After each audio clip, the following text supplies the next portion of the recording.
is up, misfits? What it. in all? Oh boy. That's right.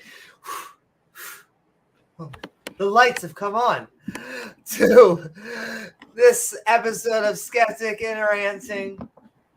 The purpose of consciousness in a god. That's right, where we are asking that very question for why a god would seem or need to be conscious. So won't you join James W. and myself, Amy Newman, for a good time worth thinking about? Why would he just be conscious either? Think about it. Yeah.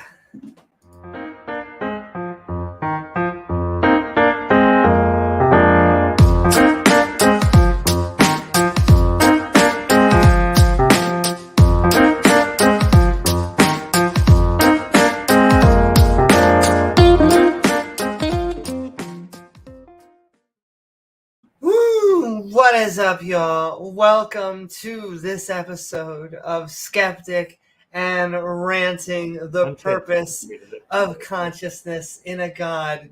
This episode, very specifically, is sponsored by, well, also Buttercup down there making chirps, but also very specifically the Cyborg Day. Because we are in the future. It's still gonna come out tomorrow, just in like a different form. Exactly. If you wait until tomorrow, Jamie, they're all going backwards. That means dinner won't be until yesterday. Oh my god. Yeah. It's all making sense. Also, the fact that oh my god, we're getting a lot of cats. They're all coming over. They're all making their appearance. What? We're live? We're live? Okay. We're live. Oh, you know, so cute. It's like, But yes, welcome to everybody. Thank you. And funny enough, kits are other conscious creatures, because that kind of is the topic of tonight. I told James, and James knows. It's we all know. We all know. The Skeptic and Ranting family knows. Indeed. It's a pet peeve of mine because, and what is so insulting is... Yes. She went from the floor to the top in like less than a second. Yes. We call Spider Cat. She's looking at me like, what? That's exactly what. Yeah, hopefully there wasn't like any fly or anything she's chasing up there, because she would have got it. It's gone. We have to sometimes pull her down from things, because she will climb. Cats are very good at climbing up. Well, climbing down, not. Oh, that's why they get stuck in trees. That's the thing with Gizmo. Like, you could be doing something, he'll climb up on your shoulder while you're trying to write something or read something, and then you put him down. He just hops right back up. It's like, oh, for some reason you lowered me to the ground, but no. I can't imagine why you have done that, so here I am. Yeah. So I guess now I'm here. Yeah. Huh. How'd that happen? All right, I'll just go right back up there. There you go. Okay. Now I'm back up. Huh. Yeah, that's okay. That was like a riddle, right? Like how to get back up there. I am sending love out to everyone out there. I will say, Dr. Dino, that has been a consistent thing with creationists. I don't know if you've gotten this more or just have you noticed that we pray to rocks, James? That has been is that a Ken Hoven mantra on that end? That's just a creationist. Yeah, it's a variant. The rock, they just add something onto it, but yeah. Worship rocks in time. With rocks and time, we can get anything. But then I asked them, like, what kind of organisms are we? And, you know, are we karma? And they're like, that doesn't matter. I'm like, then why are we even talking Carmel?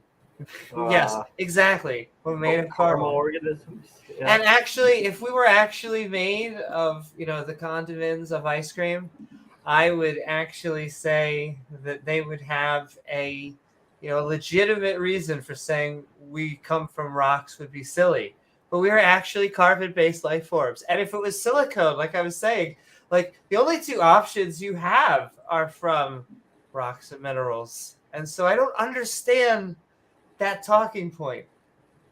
We didn't create it. It's not like physicists come up with that.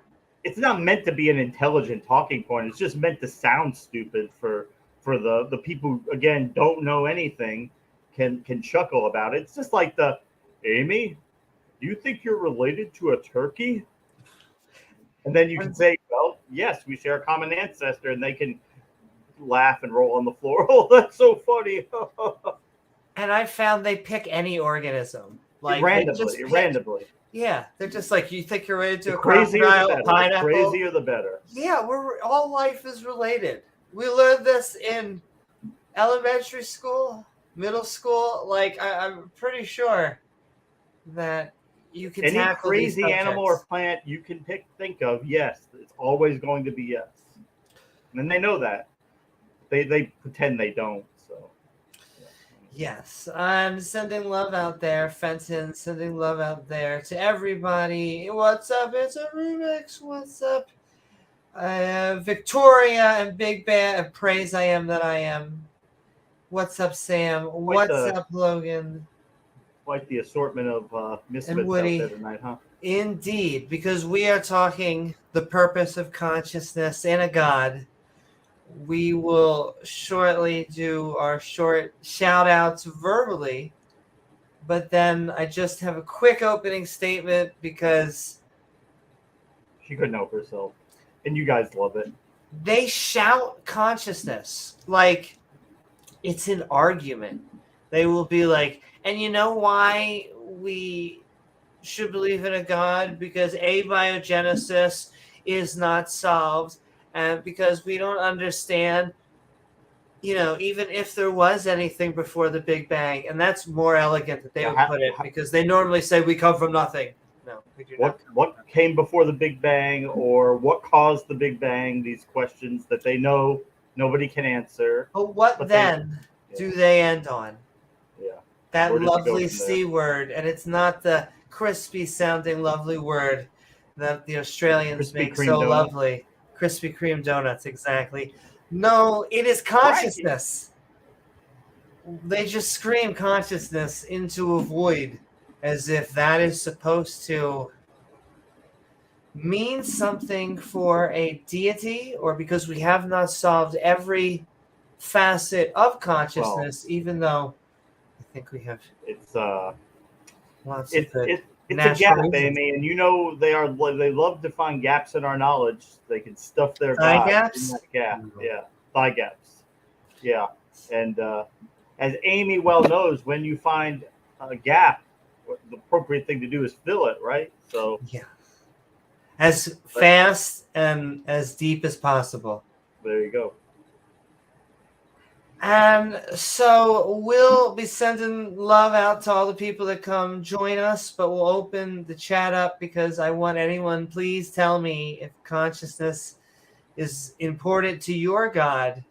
Please come tell me why. I don't understand why our system of awareness would make a natural law like physics. Why? Well, if it's the Abrahamic God, I think unfortunately the answer to that is relatively easy, Amy, and that's that he wanted to create lots of beings that he could torture forever, and if they weren't aware of that torture, I mean that would just be no fun for him. So they have to kind of be aware that they're in pain constantly, So yeah, they have to have knowledge and awareness of that. Otherwise, it's just no fun for him. But if you think about it, when you're burning down there, it's for his, and I say his.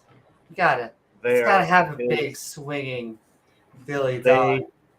It's for his pleasure, and so if you think about it, it's actually a good thing. And they always say, well, don't the serial murderers and all the most terrible people deserve to burn and be tortured? Well, it is true the worst of the worst crimes do need punishments. Oh, trying to look so suave, just throw my phone. But,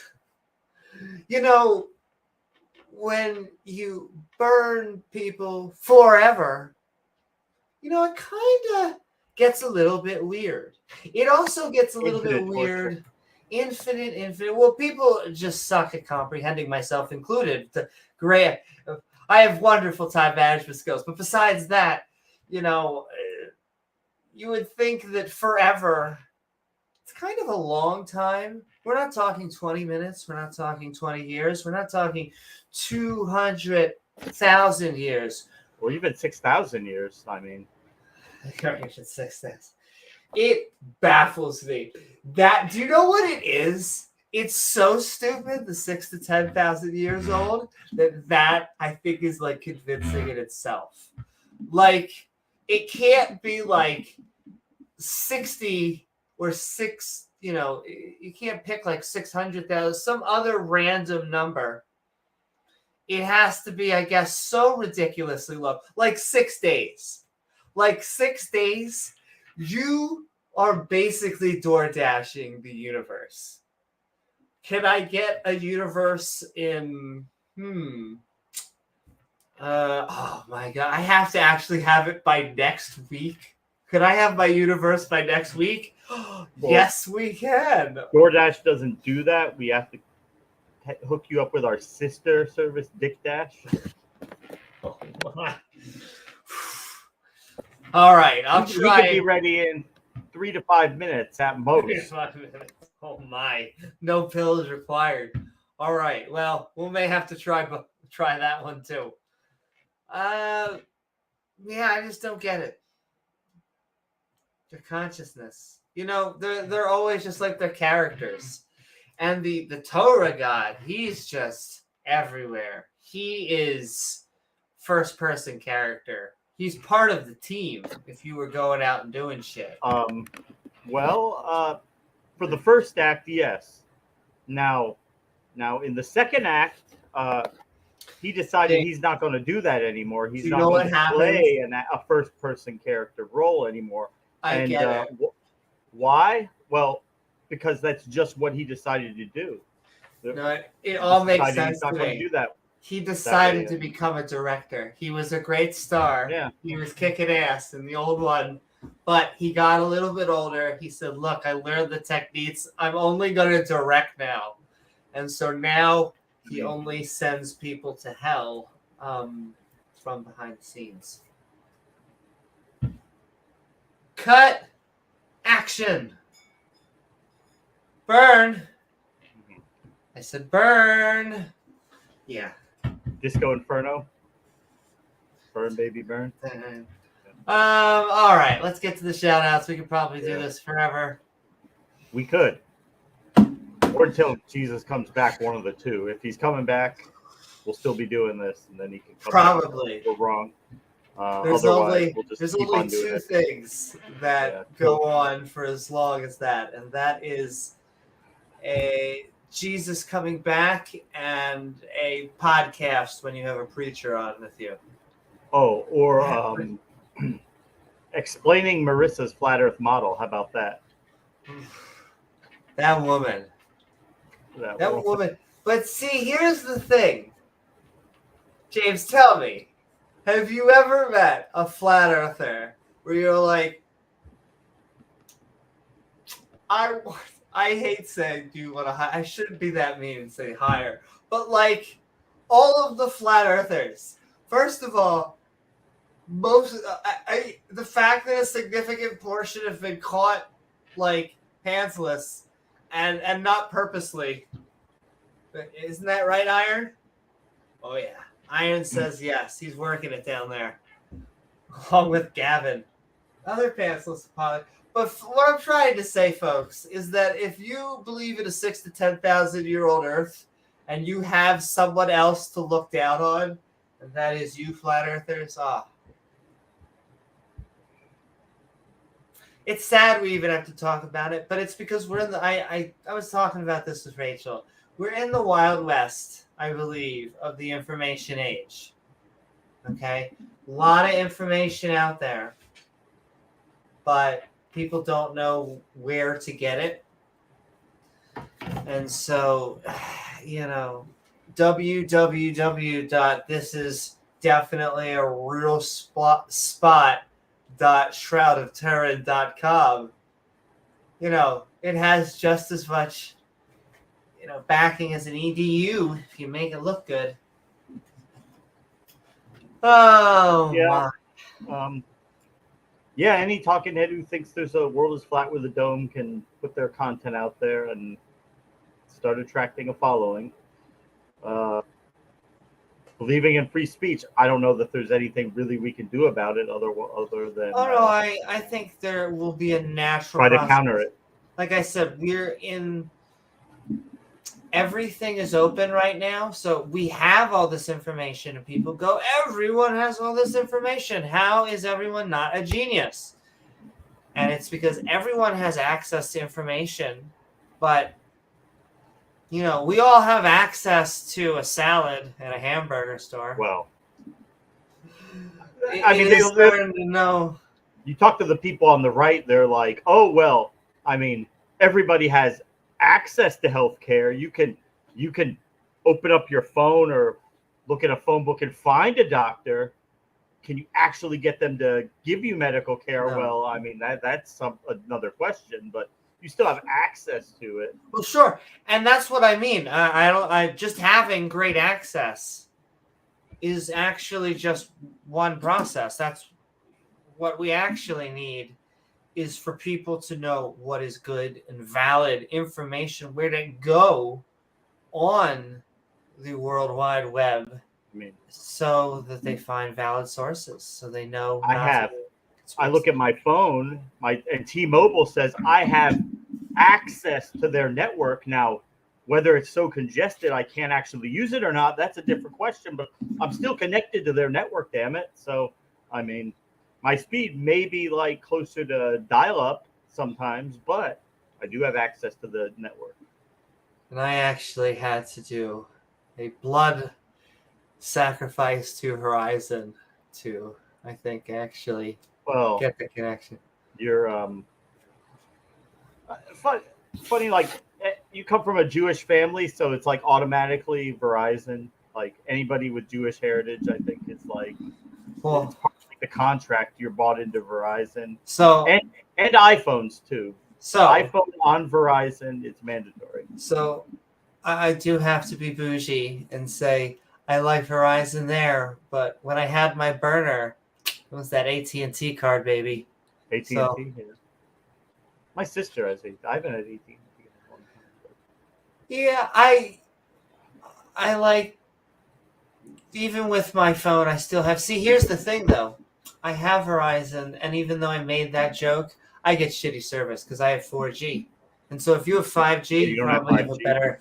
No, I have because I don't know the difference. Because what I have, I do the same thing. This is a Apple i3, Generation 3, and I'm pretty sure they're about to be in 6, so they are in 6. And if not, it was on 5, because what I did was I bought it 2 things lower if I had never had it before. Because if I'd had it before, I'd want the upgraded version. But I've never had the upgraded version before. So to me, this is amazing. Amazing. I hear that in my sleep now, too, because now Rachel goes, amazing. Amy, that was amazing. That was amazing. James, why would you have a woman do a man's job? I don't know, Jesse. Why would you? Yay.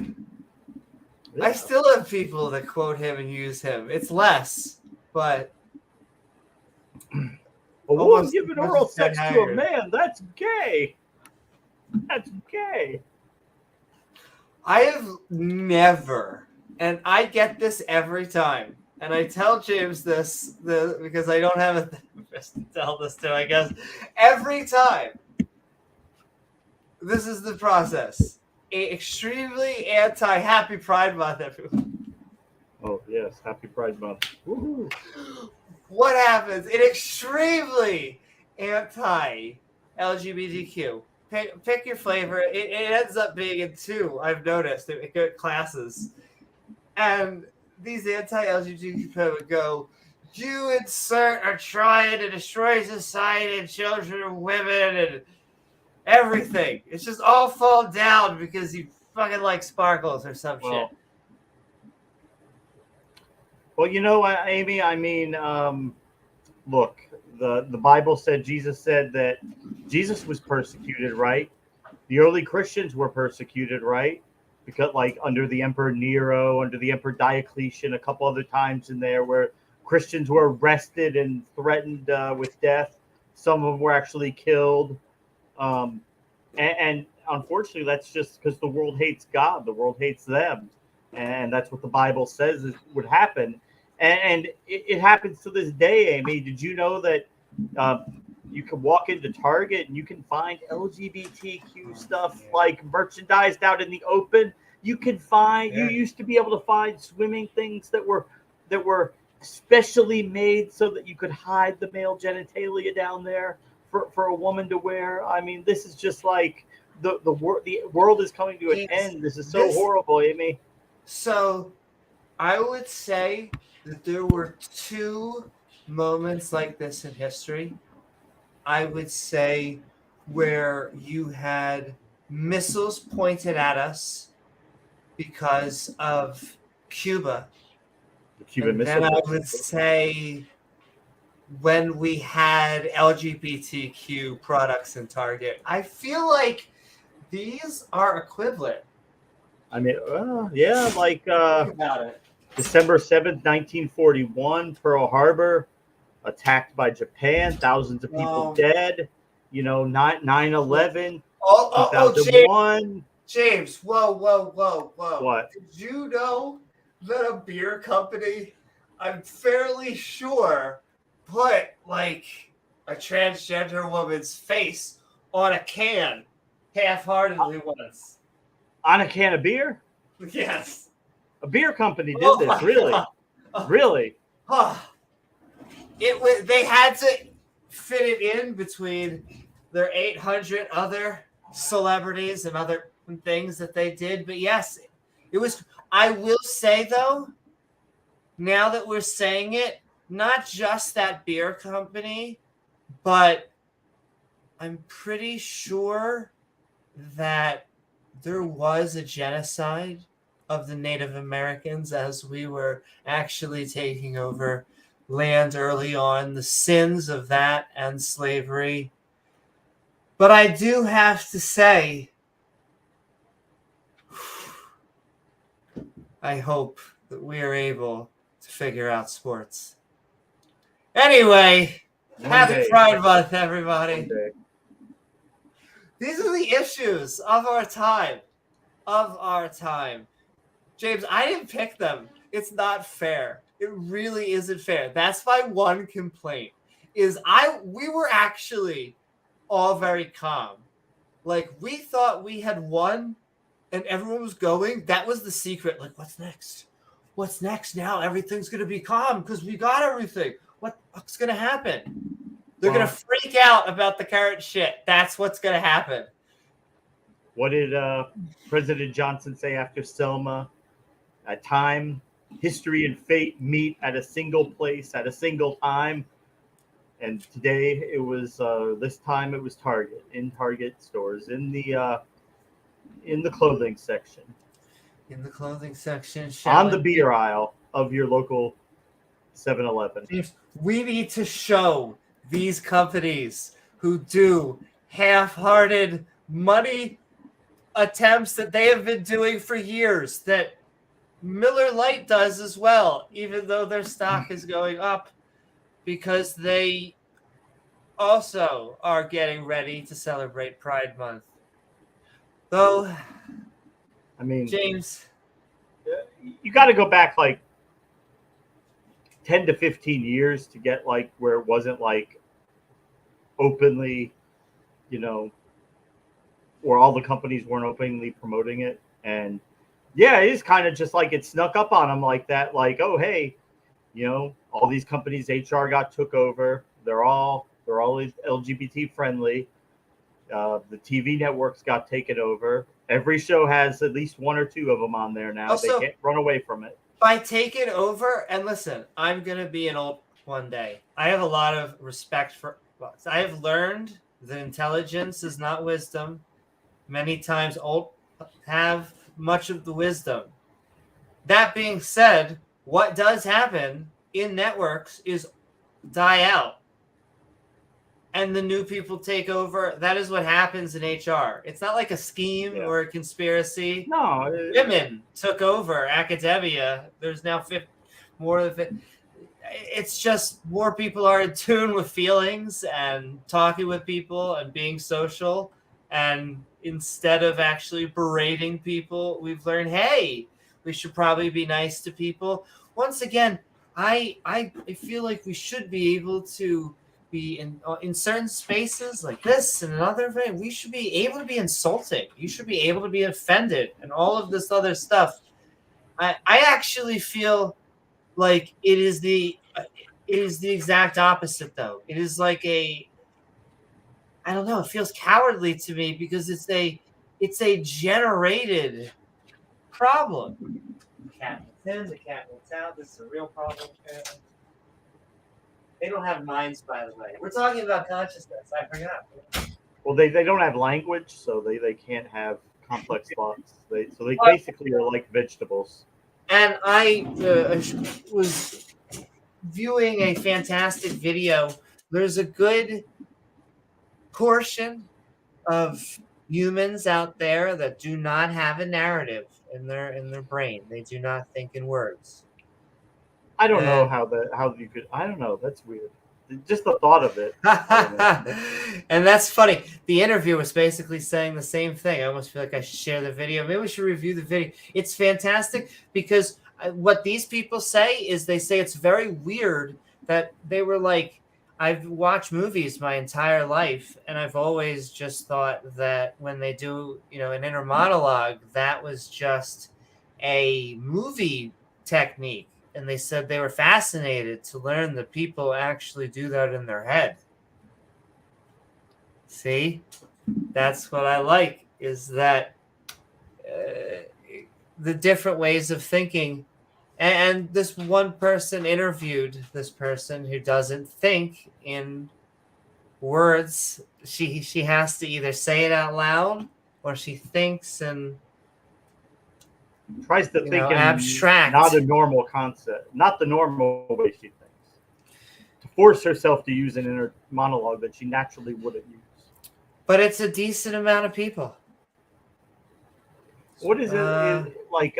Because you have to ask, like, so somebody like Helen Keller, who was blind and deaf, you've never heard it, you don't have any memories of hearing anything.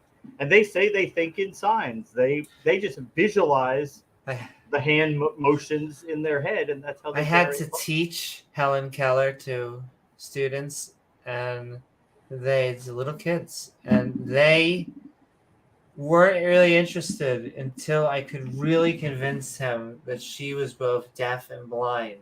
And they were like, well, how can she sign? Because some kids knew how to sign. I'm like, well, they had to take her hand. They had to do signs, in the palm of her fist. And then, and her first object was running water. And then they got her to associate the fact that you could separate words and objects, just like you were saying. And then she was able to learn how to sign language within her hand. Then she was able to go into thoughts. And then she was the first woman college student, and she wrote a book, and She graduated with a bachelor's degree, I believe. Boom.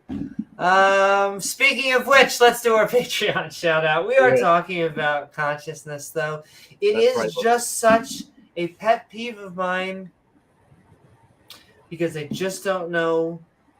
And once again, me not knowing something, you not knowing something, it's not warrant to say that it couldn't exist, but it just seems highly unmotivated when I think our minds are highly motivated to exist. Chances are there's a lot of stuff that exists that we don't know about. Lots Indeed. of it. Lots. Yes. It's just, it would still be strange why natural phenomena would come from an agent. That just seems completely strange to me. Now, there could be other forms of consciousness. I know that, birds are not mammals, and yet they appear to have equivalent brain structures like our frontal lobes. And so they have a lot of social dynamics. And, they're, who knows, dolphins and whales, they could have basically the same types of culture going on down there that we do. Well, that was one of the. You have to think, if there is life in the universe, there are probably plenty of planets that just have ocean life similar to that will never, ever become visible to us unless we actually go there, because they don't have the ability. They don't evolutionarily. They don't have the need to be able to build things on a surface, because they're doing just fine. Evolution doesn't care about them being able to go to the stars and do all that. It's just for them to be able to survive. And if they are doing that down there just fine, it's not going to push them in any other direction. Yeah, most organisms just need to survive and try to pass off offspring if possible. Boom, boom, boom, if you're doing that, there's no reason to introduce complex new features or radically shift or push in a new direction, because it would probably kill your species if it did. So imagine if you're thriving and then all of a sudden you get all these adaptations that you don't need to survive. You'll probably end up dead. Yeah. But also, sending love. We're going into it. Our shout outs to Chris Disciple, because this podcast is sponsored by him today. Oh, but speaking of Chris Disciple and another fantastic person, a very sinister porpoise. I had to teach Helen Keller. Teachers often use shortcuts like that. I still get fazed by, who are you today? From regular teachers. Yo, the authority, I will say, that's the hardest thing in being a sub. I'm also, the hardest thing I notice, it's the same problem I have as like being a moderator. Like, I want to be nice to everyone, and I want to be like, now being nice, I'm gonna be so nice that the problems can resolve itself. But my goodness, sometimes just gotta use authority. That's what I'm learning. What is up, the sinister porpoise, for $5? Sending love out there. Is your semester, I assume, coming to an end as well?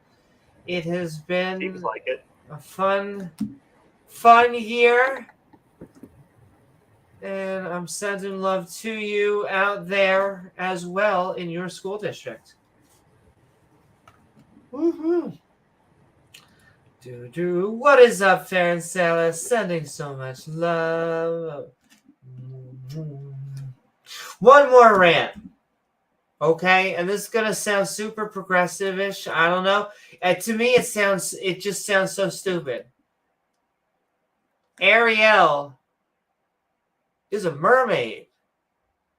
I don't know if we need to have this conversation, but like, if you're looking for a historically accurate mermaid,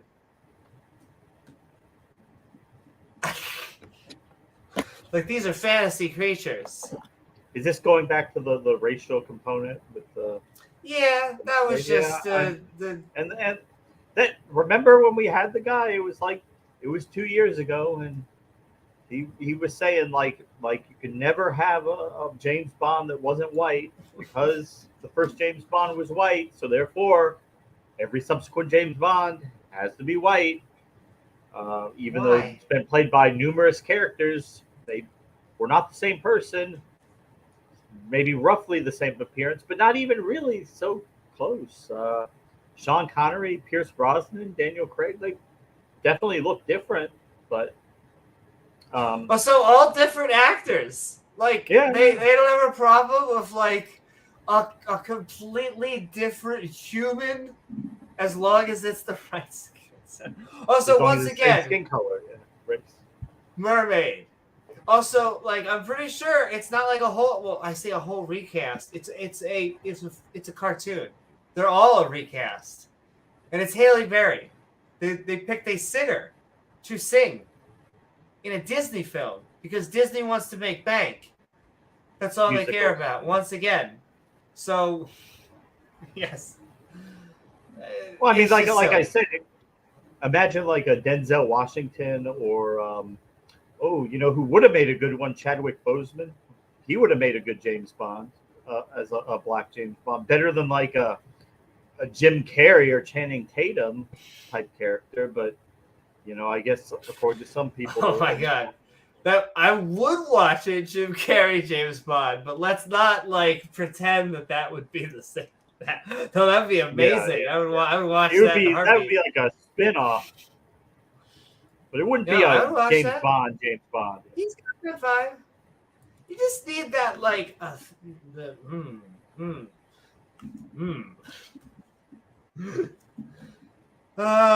But yes, I'm sure it's going to be great. Disney makes pretty good things. Wayne's Brothers James Bond, Tyler Perry James Bond. I mean, this just sounds like interdimensional cable from Rick and Morty, which I know you don't know, but they just did improv. I know it. I mean, I haven't watched it all, but I know what you're talking about. We played with the squirrels, and then remember the Wendy's thing where they had Rick and Morty on the cup for a year. I think they still have Dick and Morty their soda machine, like the Rick and Morty flavor. But yes, we are talking the porpoise, the very sinister porpoise. No, the purpose of consciousness in a god. And well, we're gonna just we say quick every time, but what can we say, people? Dale Pastel sending love. We're looking for empirical evidence. We can't help ourselves. Quite frankly, we never get any, but. James Wolfe, we do sending love out to James Wolfe. We're gonna do more late night podcasts.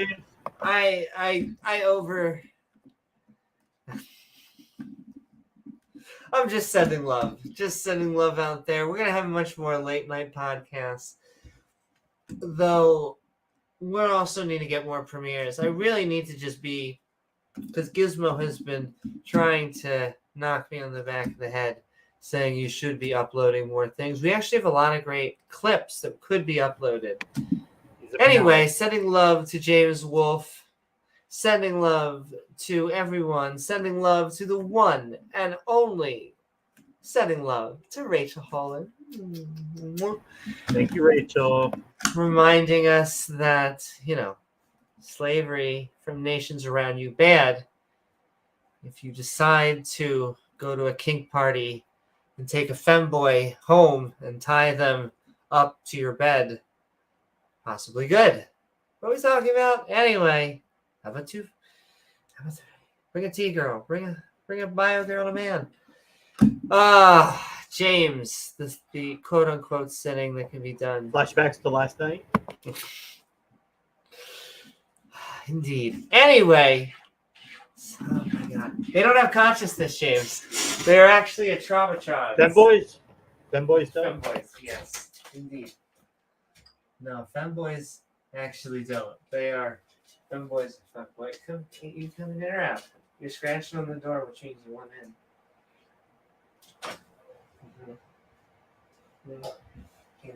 The out. The out. Oh my goodness. James, how do we call ourselves higher life forms if we're controlled by them?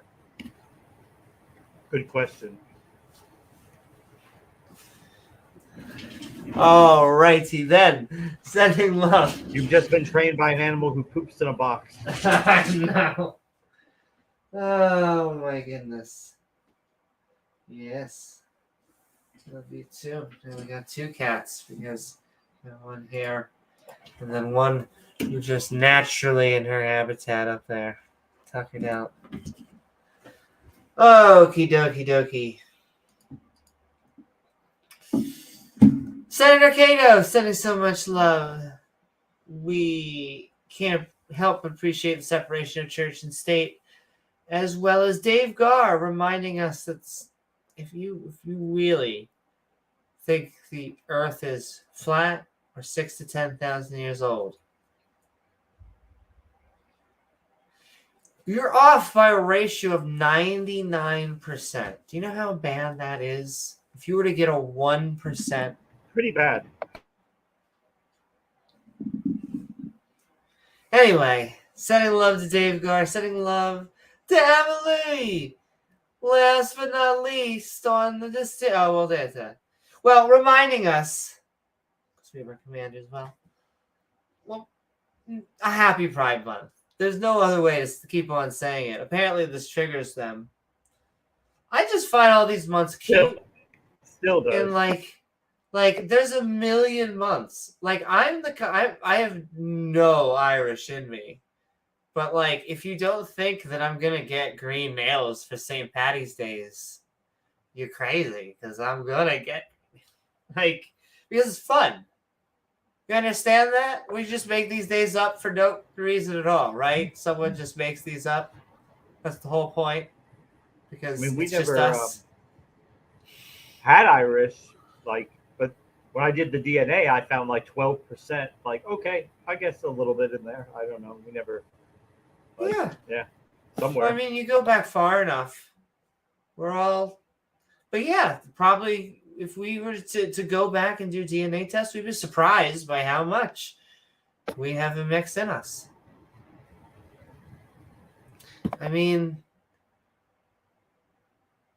the existing thing, it has to end.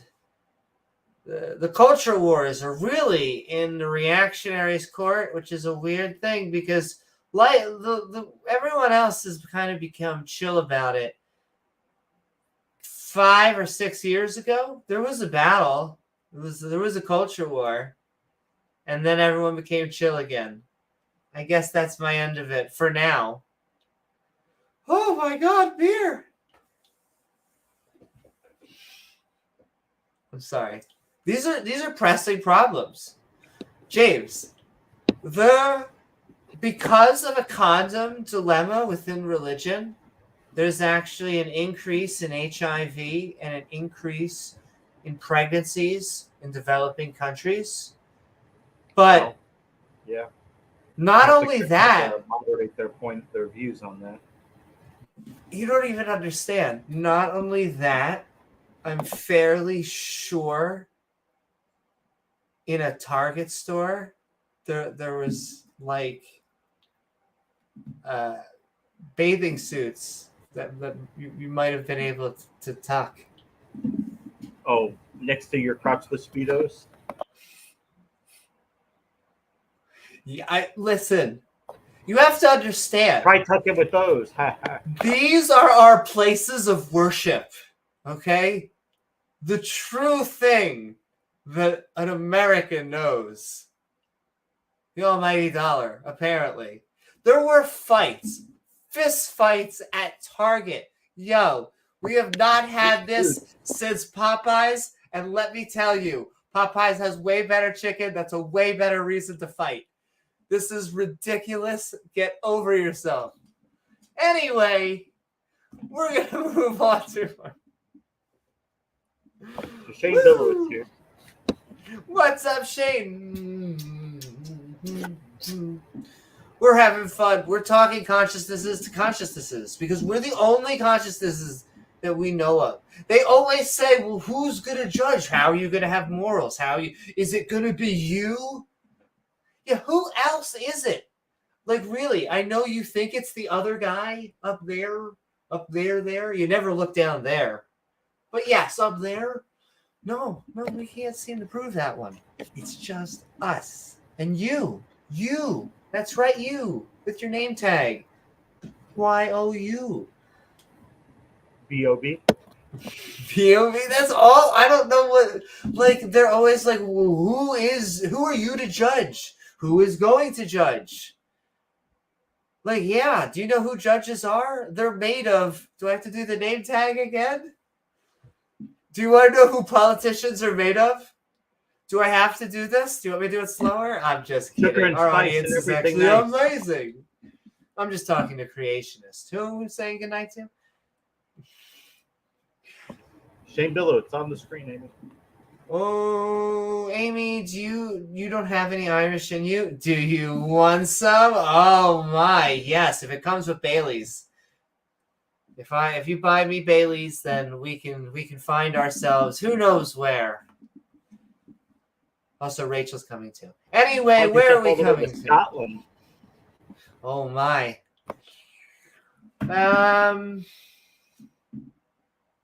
I would travel. I want us to travel.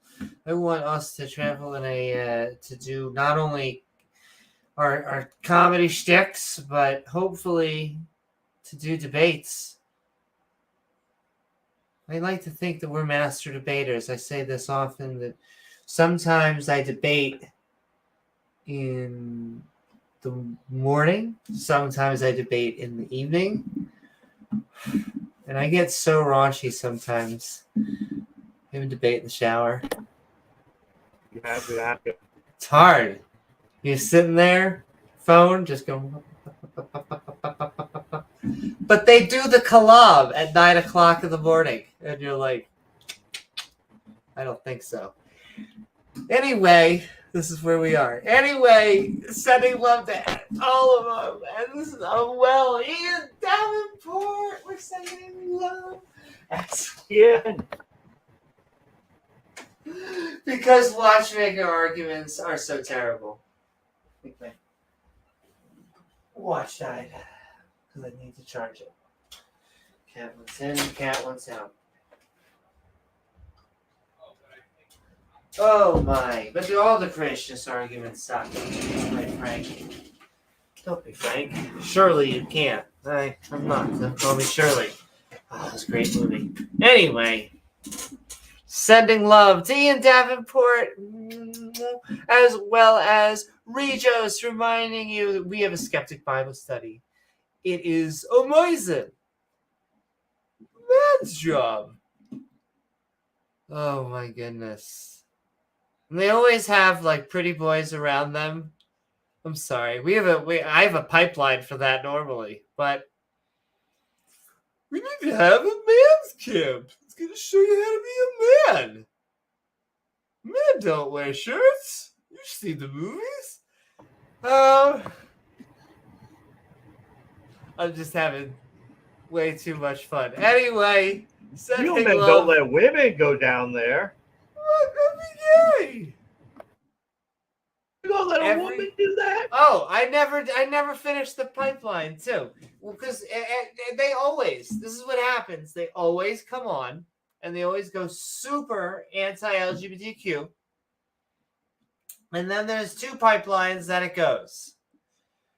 Well, first they have to. I say to them, "Listen, I love you to death, random person, but I have found 10 out of 10 anti-LGBTQ people that are like super into it, that come on and try and do whatever. They either A, love the dilly dong, or B, end up saying that they would look better in a dress than me. And what happens is they say, that's projection. And they say, and you know how I know that's projection? I haven't even that many dicks. Semen came addictive because of the butt worms, and I look fantastic in a red shade of eyeshadow. And you're like, I get it, but the Bible, right? But the Bible. The Bible. 10 out of 10, James. 10 out of 10. Pat's going off to Scotland for the summer, or well, the UK. Ooh. So it's in 10 days, 11 days. So have fun over there, Pat. Sending love, Pat. And that actually Drain sounds the fun. island of its beer reserves. Leave it well depleted when you leave, hopefully. The Pat actually does what creationists don't do. Research. That Do a little hard word. day of research and then go have a beer at the pub. Another thing creationists won't do either. No, it's with religion and not having. God, you're not gonna have a beer. You're not gonna have bacon if you're certain Nothing denominations. enjoyable. Yeah. Oh well. I know, Cooper. And sending love, last but not least, to Matt Deig, reminding us, hey, we have theories. If you say it's just a theory, chances are you have never just taken a science class. Oh, my Lord. Biologists must hear that phrase in their sleep. The globe theory. Whoa.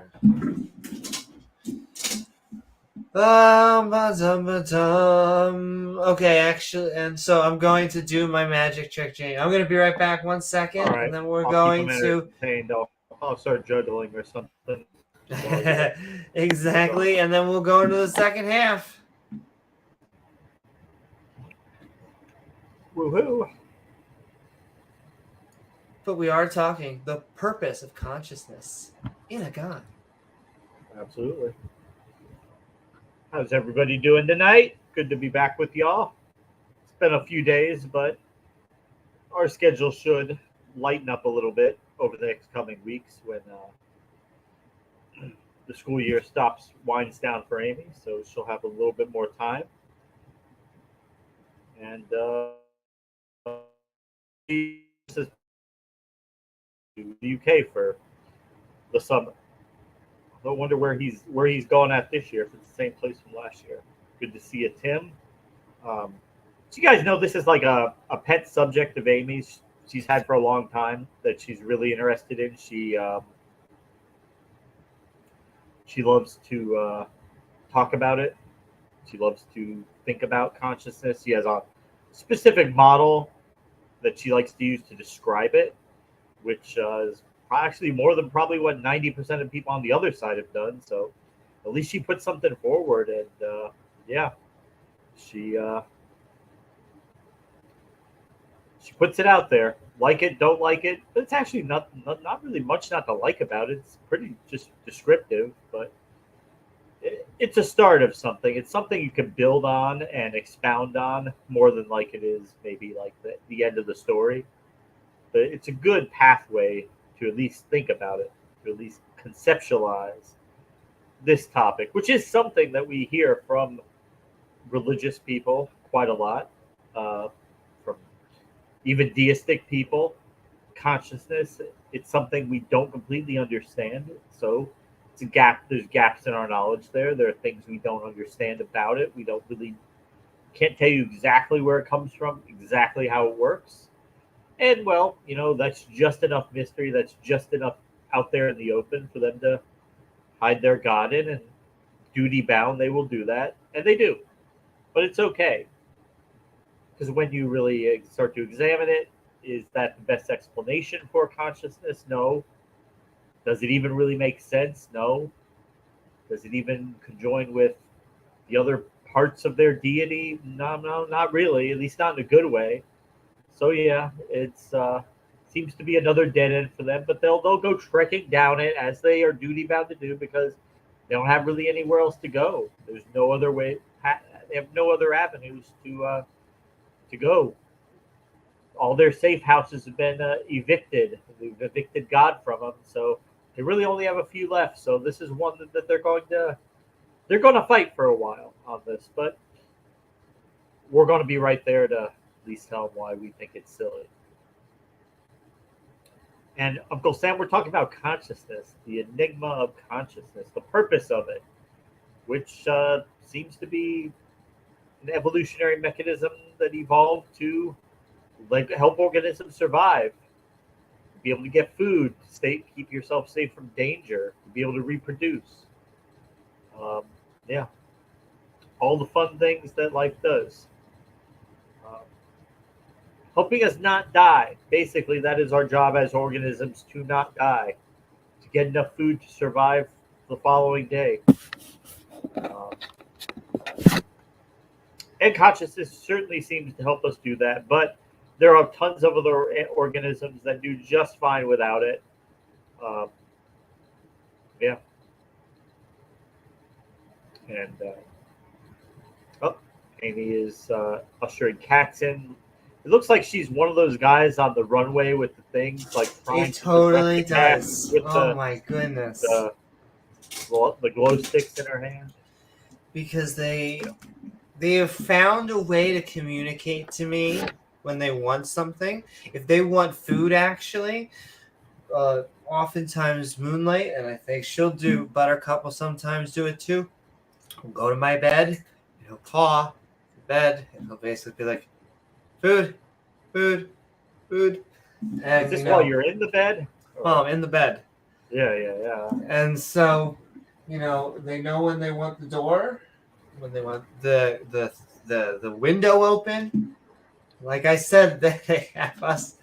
Gizmo used to have a thing where he would, he had it timed when I was working one job, and it would be every day about a half an hour before I was supposed to get up, he would come wake me up. Aww. Yeah. Meow, meow, meow, meow, meow, meow, meow, meow, meow, meow, meow. Basically, like, yeah, hey, I know you're getting up soon to go to work, but before you go, don't forget to feed me. Meow, meow, meow. Don't forget to feed me. Meow. Yeah, very specifically, I've never been fed before ever, so please make sure you feed me. A double helping. But yeah, that's right, Tim. They do, Tim. They certainly have us well trained. And okay, with that, here we go, ladies and gentlemen. You've been waiting for. She's gonna whip it out. Oh my, that's right. And I very specifically had to put on a necklace because the shirt was white. I always feel naked unless I have something around my wrist and something around my neck because I love accessories. Da-da-da, we are skeptic and ranting on the purpose of consciousness in a God.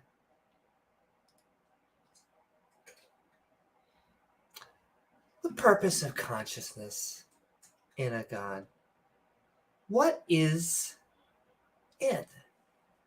Because from my viewpoint, its only purpose is creating us. Before us, it had nothing to do. But now, we're all he, or she if we're more progressive, gives a about. And oh boy, do they give up about us. Mostly if they exist. And you need to do so on faith. And if you don't, oftentimes they're going to punish the out of you forever and ever. And not until you learn. Hell no.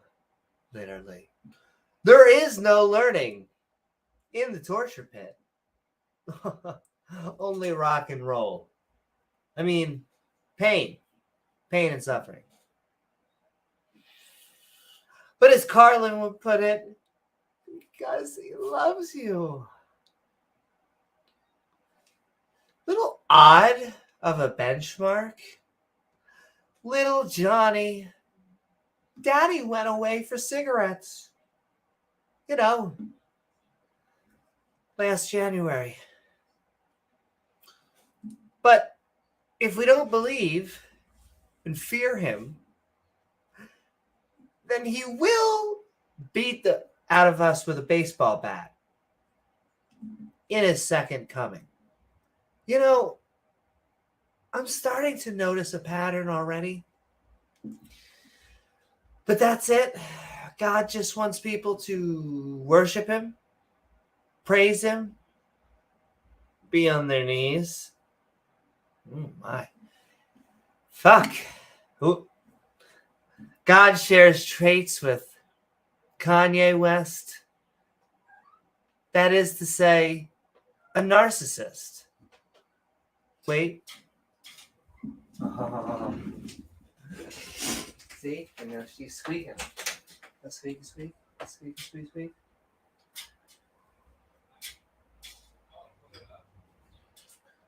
I don't love mine. But I can't help it. I love my baby girls. Other consciousnesses always come first. That is to say, a narcissist. Wait, I'm being told now, God is officially having his name changed to Jealous. Ew. Tacky, but okay. Anyway, let's just assume that guy is evil. Mm-hmm.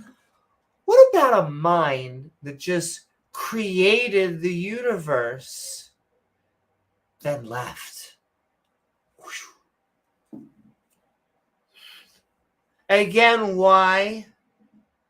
So far, both reasons have been to make us, as if we're special, the special sauce. But it's definitely not special pleading. Then something had to create the universe, right? Heck, wouldn't it be an agent? Well, no. Because creators, all of them that we know of, are from this planet. In fact, they are all squishy animals that build river dams, cozy nests, and yeah, fly to the moon, are near a satellite. Woo! Go us. But we know of no agents making natural laws. We know of no beings making water, lightning, or even universes. Though couldn't the whole universe be conscious? And this be God?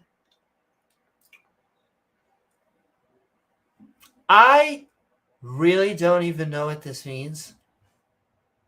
Once per episode, I'm contracted by Sam Harris's mother to talk about how I have epilepsy.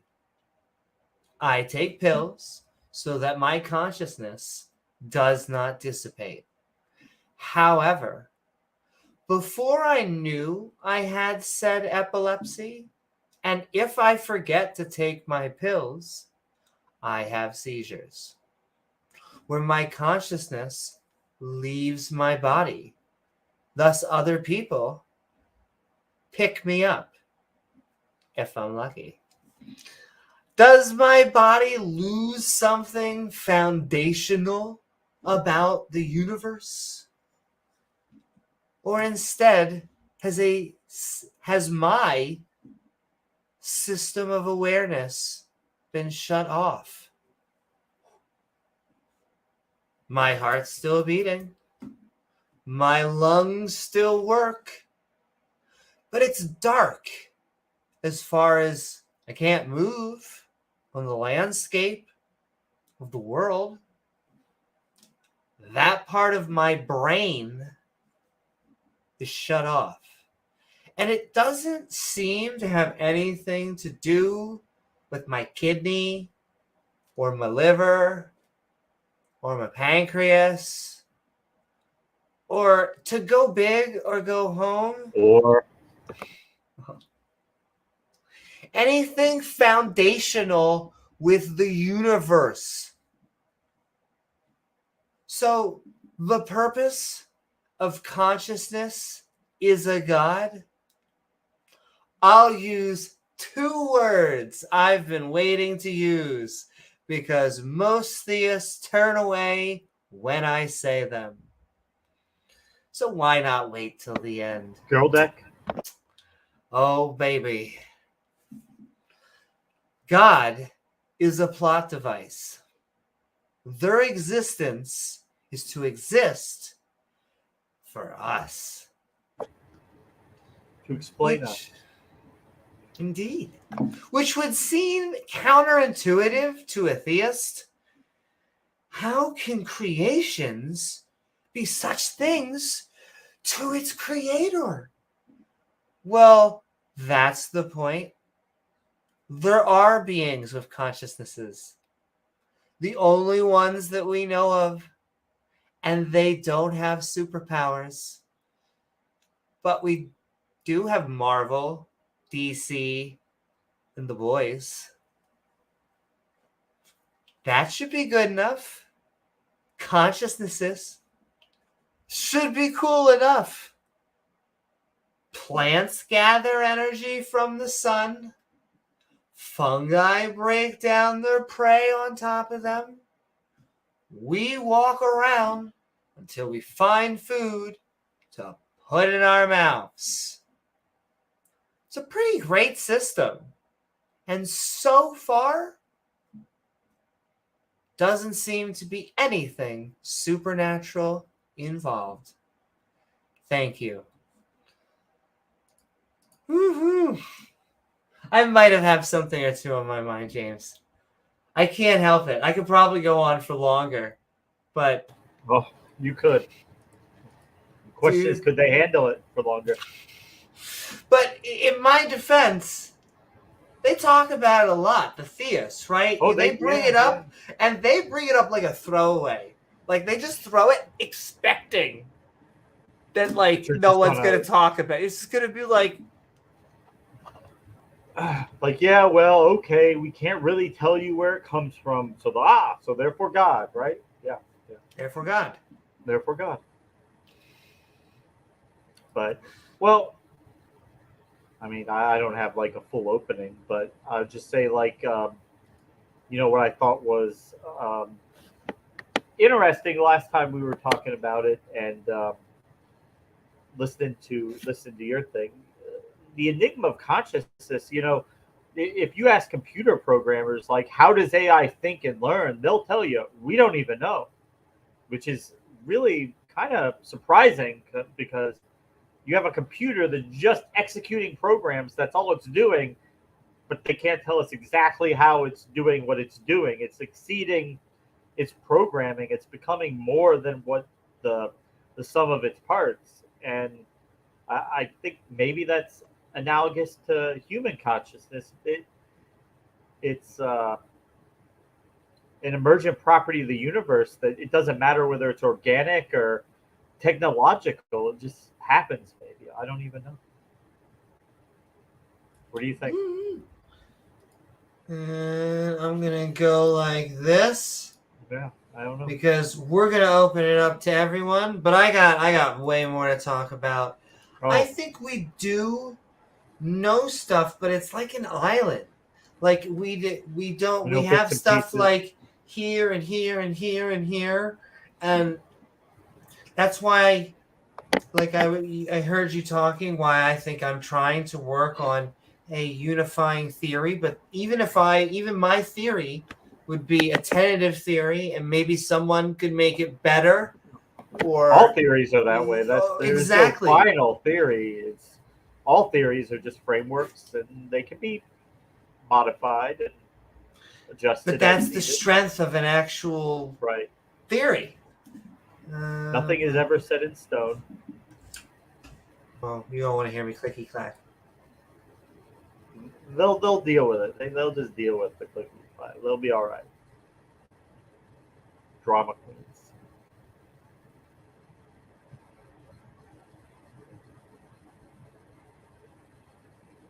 They can hear it now, and I'll say that. Also, I'll quickly go over. I didn't want to put it in my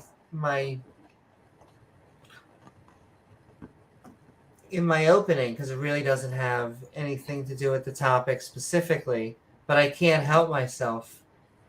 I do think that there is going to be a way that we're going to not only make a good theory, but a replication of what is going on here with consciousness in a synthetic way. It's probably not going to be exactly the same as ours, but would we know if it was? Would we even be able to know that for sure? Probably.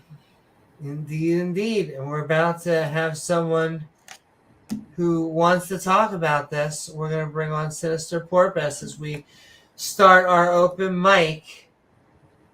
We are skeptic and ranting on the porpoise, I keep on wanting to say it, of consciousness and a god, but also the purpose. Porpoise sounds better. Give some creation. Oh yeah, that's true. Well, we'll say, while we're waiting, she says give creationist a few.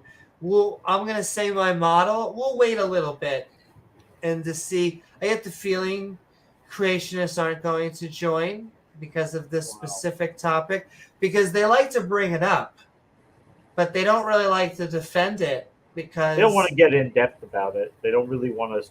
They just want to scratch the surface and run away. How would you explain a God model of consciousness? I would love for them to even try. God, he wanted us to love him, and we have to be conscious to be able to love him. So he had to give us that choice, Amy.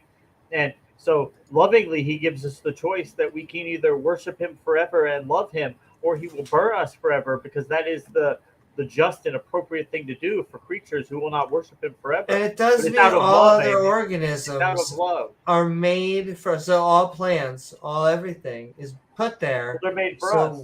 Made for us. So we can We're do made our for test. God, and all the other stuff is made for us. Makes too much sense, James. Just too much. So just like God has dominion over us, we have absolute dominion over the animals. We can do whatever we want with them.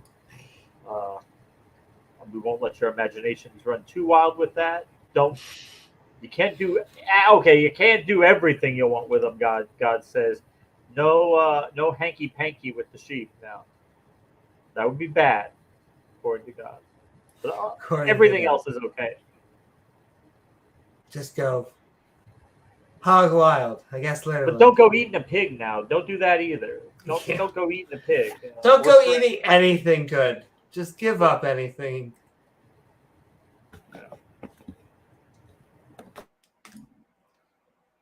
Guys of mine, just ask DD.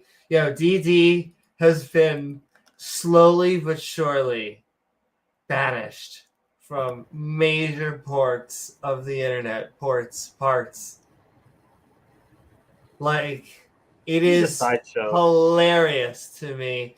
Because if you're an asshole, like, you can defend all of these words when they hate when you use misogynist, racist, transphobic, homophobic, all of that, because what happens is they start to argue about the word. And so my suggestion to anyone that's dealing with narcissists, as we were just talking about, exactly, is just say that, is this person an asshole? If so, treat them as. It's like bubblegum gun. Did we get like stuck with a debate with him about the meaning of a word? Like they want to use a word a particular way, and nobody else uses it that way, but they want to defend it. And we end up spending 30, 40 minutes just talking about that.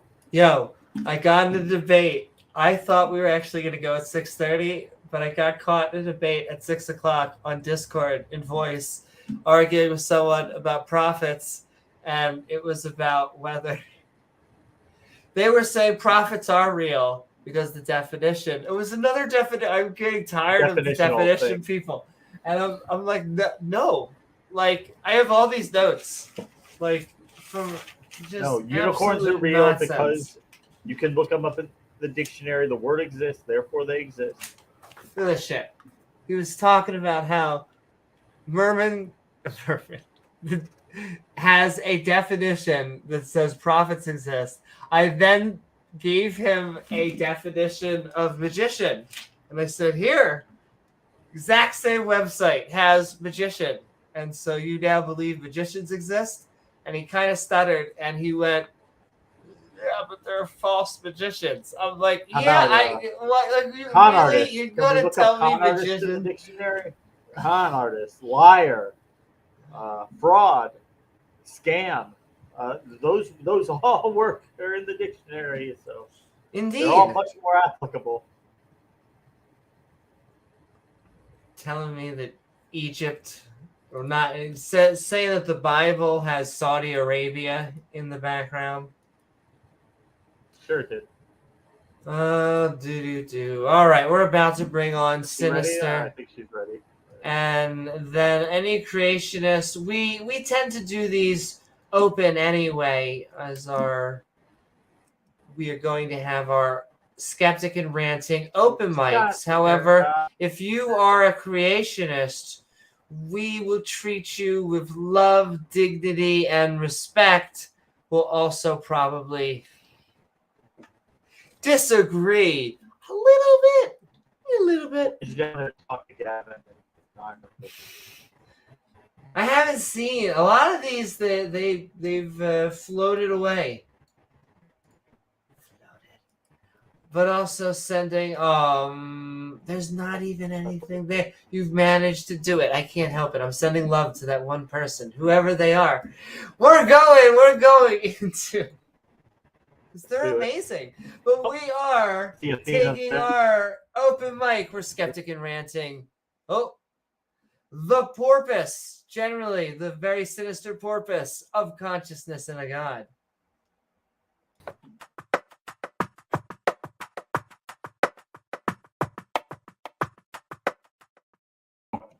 Camera's here. Okay, where's the camera? There it is. Feline shenanigans going on. There we go. All right. Welcome, the Sinister Porpoise. We are Skeptic and Ranting on the Sinister Porpoise of consciousness in a god. Wait, no, purpose. The purpose of consciousness in a god. I hope you are doing well. And what are your thoughts about the topic or anything we've been talking about tonight? I'm as well as I can be expected. I mean, I do have that summer unemployment coming up, but that's just a job. Yeah. Unfortunately, some states have made laws that make it difficult to get on unemployment on a job like that over the summer, and I don't know if Indiana is one of them. I wanted to come back to something James W. said, because I think he might have been wrong, but could you repeat what you said about AI there? So I've read several articles, and I don't quite understand it, and I've listened to had listened to explained in videos, and when you ask the question, how does AI learn or think, they'll tell you, we don't exactly know. Well, I think most computer scientists would answer, how does AI think? They would tell you it doesn't. I know that's what you were saying last time, that it just mimics human like interaction. And I mean, I don't know, I'm not like an expert on the topic, but that's not what like the other people are saying. So I don't know, maybe they're saying that in a different way and it's going over my head. I don't know. Well, it depends on who you're reading to, because I think that there's a lot of, I might misunderstand this myself, and Amy can correct me, I'm sure, but information science is generally a little bit different, and well, that's what my bachelor's will be in, simply because I didn't want to spend an extra semester as an undergrad. I will probably go back to machine learning, or rather, I guess I got pulled into data science for my master's. Sorry, go ahead. Well, no, it's hard to think about it as thinking themselves, because in certain ways, in a simplistic way, I can very much see it as just an algorithm or a program. I can very much see it because you make a calculator. You clearly say, well, the calculator, I tell it just to do this, this, this. And so it's doing this, this, this. It is, I think, when we get to much more. I'll give you an example, is that this is what's happening anyway, but I guarantee you we are more sympathetic to an Alexa than we should be, because it's so human-like, and that's going to increase. And so the question is, it's going to keep on getting better and better. And then is there going to be a different type of learning? Because there's lots of types of ways that you can have machine learning. And, there may be a way that eventually is more organic, like us. I have heard a bunch of people, and I've never looked into it, but I have heard people say that they don't really know how the machine learning algorithm works. It just kind of does. That might be what they were getting at, but I don't know what you were reading. Probably. I've seen a lot of, and I'm also going to say it's like from a programmer's perspective who can think what the code might look like. We're probably just going to say, no, that's just code regardless. But I think what we need to define here is, what is consciousness in the first place? Now, I have my definition, which I think is not only good, I think it's applicable medically. I think consciousness is a system of awareness. It's a system of awareness that you can have on a spectrum, just like a Kinsey scale. You can have a spectrum of, on one side, you have fully conscious. On the other side, you have not conscious. And in between that, you have a sliding scale of awareness. I think that's what consciousness is. I think there are other things that people think are consciousness that I think are deeper than that. That I have other words that we use daily that, I think that sentience is different than consciousness, and I think that introspection is different than consciousness. But that's where I guess my model comes in. Woo! What is it thing that jumping at? Trying to jump at? Oh, she looks so cute. I love when cats jump on chairs, but it's actually not that good for the chair, but it's actually so adorable. Or so I've been told. Who cares? They're chairs. But as for the purpose of consciousness in a god, I mean, well, we want someone we can talk to or maybe the god needs someone they can talk to, but I assume you're talking about a personal god and not a deistic god, which, like Albert Einstein's the universe or Spinoza's God would not really need consciousness. Can I tell you something I learned about Spinoza? I had a day once, and I just read a whole bunch of things on Spinoza. But Spinoza is one of the few secular Jews who got kicked out of Judaism when that was actually a thing, when they actually released the equivalent of fatwas from synagogues. And so he got actually expelled from... But anyway, they don't do that anymore. They stopped doing that hundreds of years ago. They did? Yes. Yeah. It was from very orthodox. But they did it to Spinoza. Do. It was apparently a big deal back then. And that's right, Megan. What is up? I was supposed to say something. You said something. Oh, that's right. First of all, I have to send love because Megan actually shares Look at Athena back there on the epilepsy chair. with me and said, so cute. But how can you say they're not conscious? She's getting ready to pounce on something there. Yeah, I'd love to know what she's seen. Some shadow or something. Probably a bug. Maybe. A moth or... Maybe I should get the laser pointer out and distract her. But anyway, we are also sending love out there for Pride Month because this apparently is triggering them more than other Pride Months that have been going on for over like a decade now. More. It's been going on. A lot of these things have been going on. You know, we've been fighting for different causes since the 60s, basically. And like they used to all like, even in the early 2000s, they'd be like, Disney has a gay day as they're buying their tickets and going to the park and doing everything. Like, Disney has a gay day.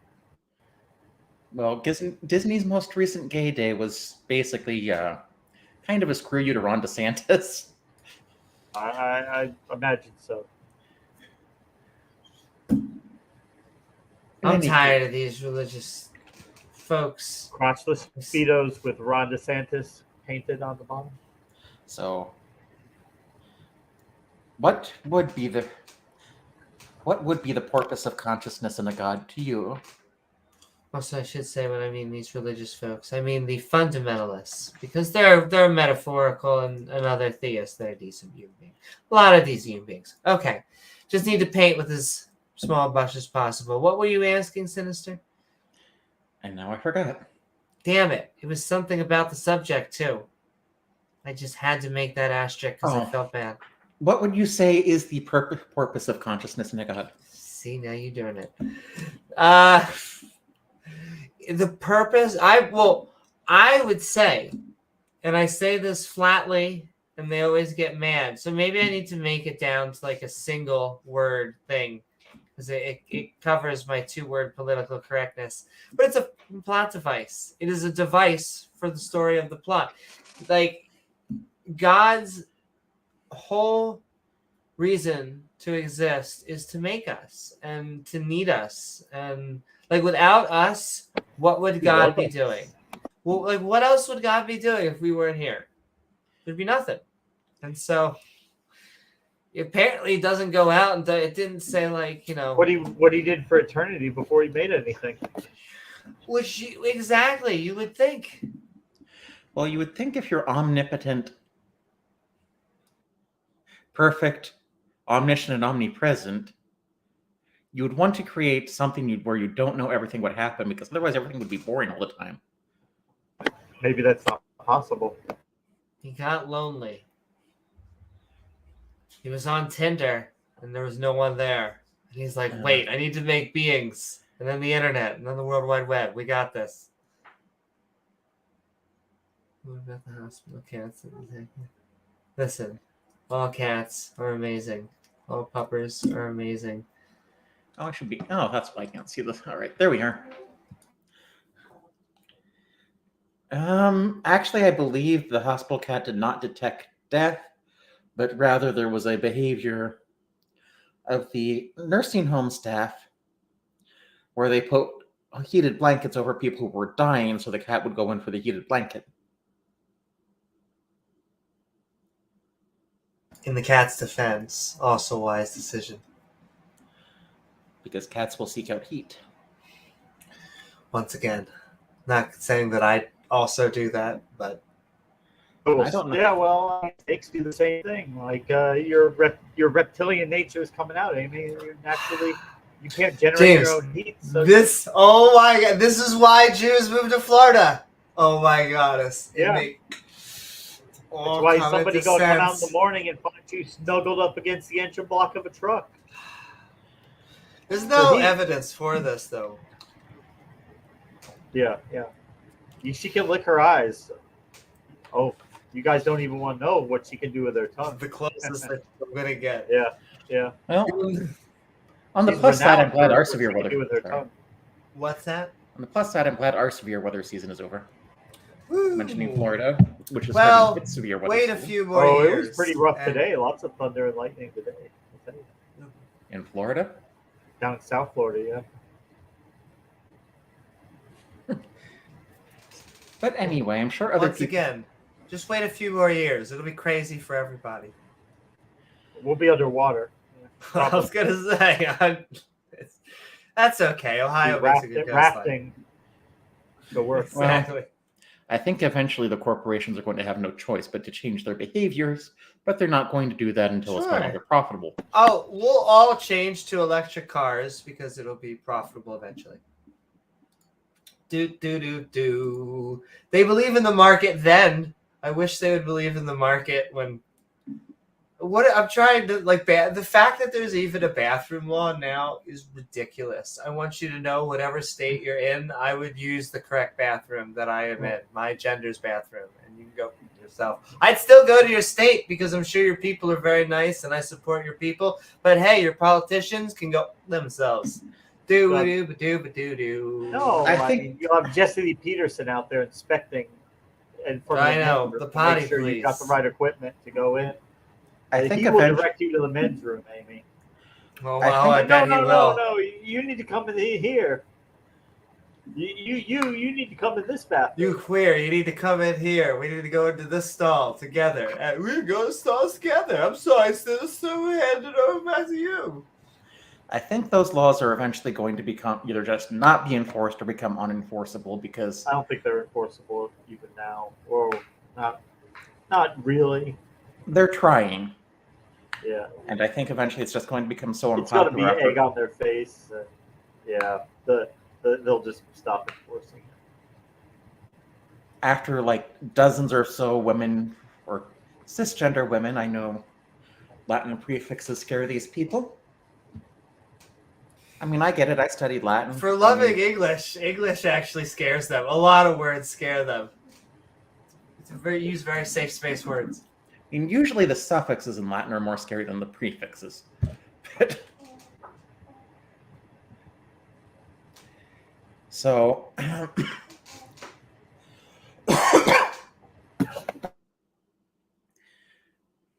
Disney ain't movie.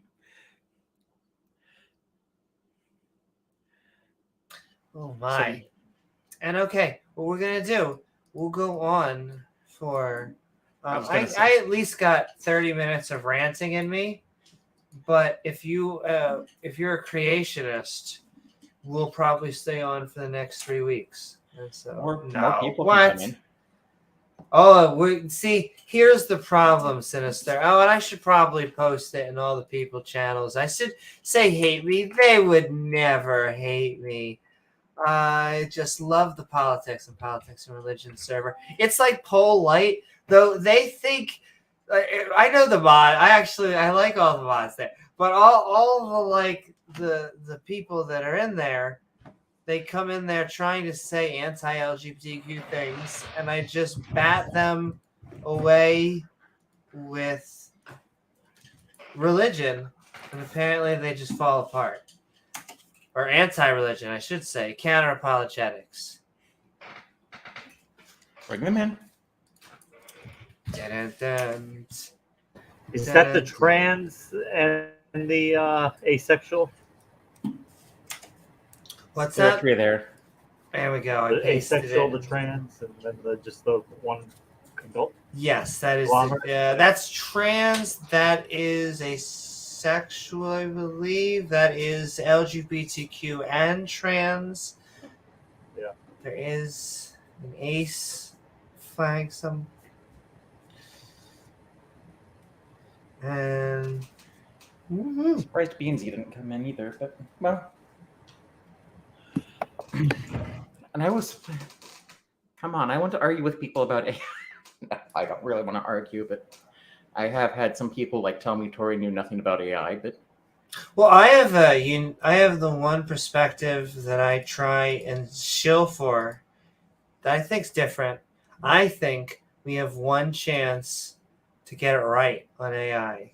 I think we have a chance to, because they always, I get almost everyone is an alarmist for good reason, because there is that chance. There is a chance it could go zero sum. And so if we're just talking here for a second, there is always the chance that if we just treat it, it's going to take a while and it's going to have to be the right organism that is like us. But I don't know, just a chance that if we treat them like brothers and sisters.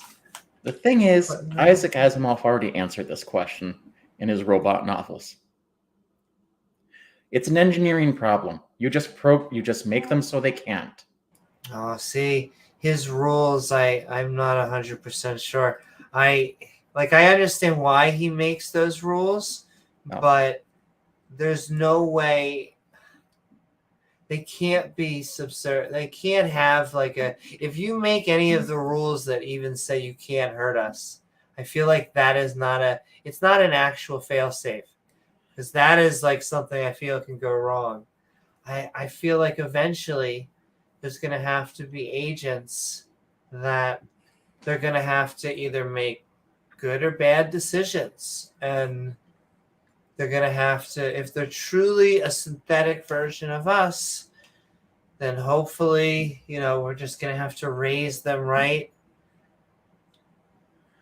That's, once again, Actually, there's my out there take from everyone else. We're not that close to Skynet level AI yet. No, of course. The problem I have with most of this discourse... But we are ahead, I think, of where some people were saying we'd be. But we're quite ahead of where we were like 20 years ago. And I'm impressed with what we can do, but we're not like Skynet taking over the world level AI. The problem is a lot of this discourse is overhyped to generate clicks.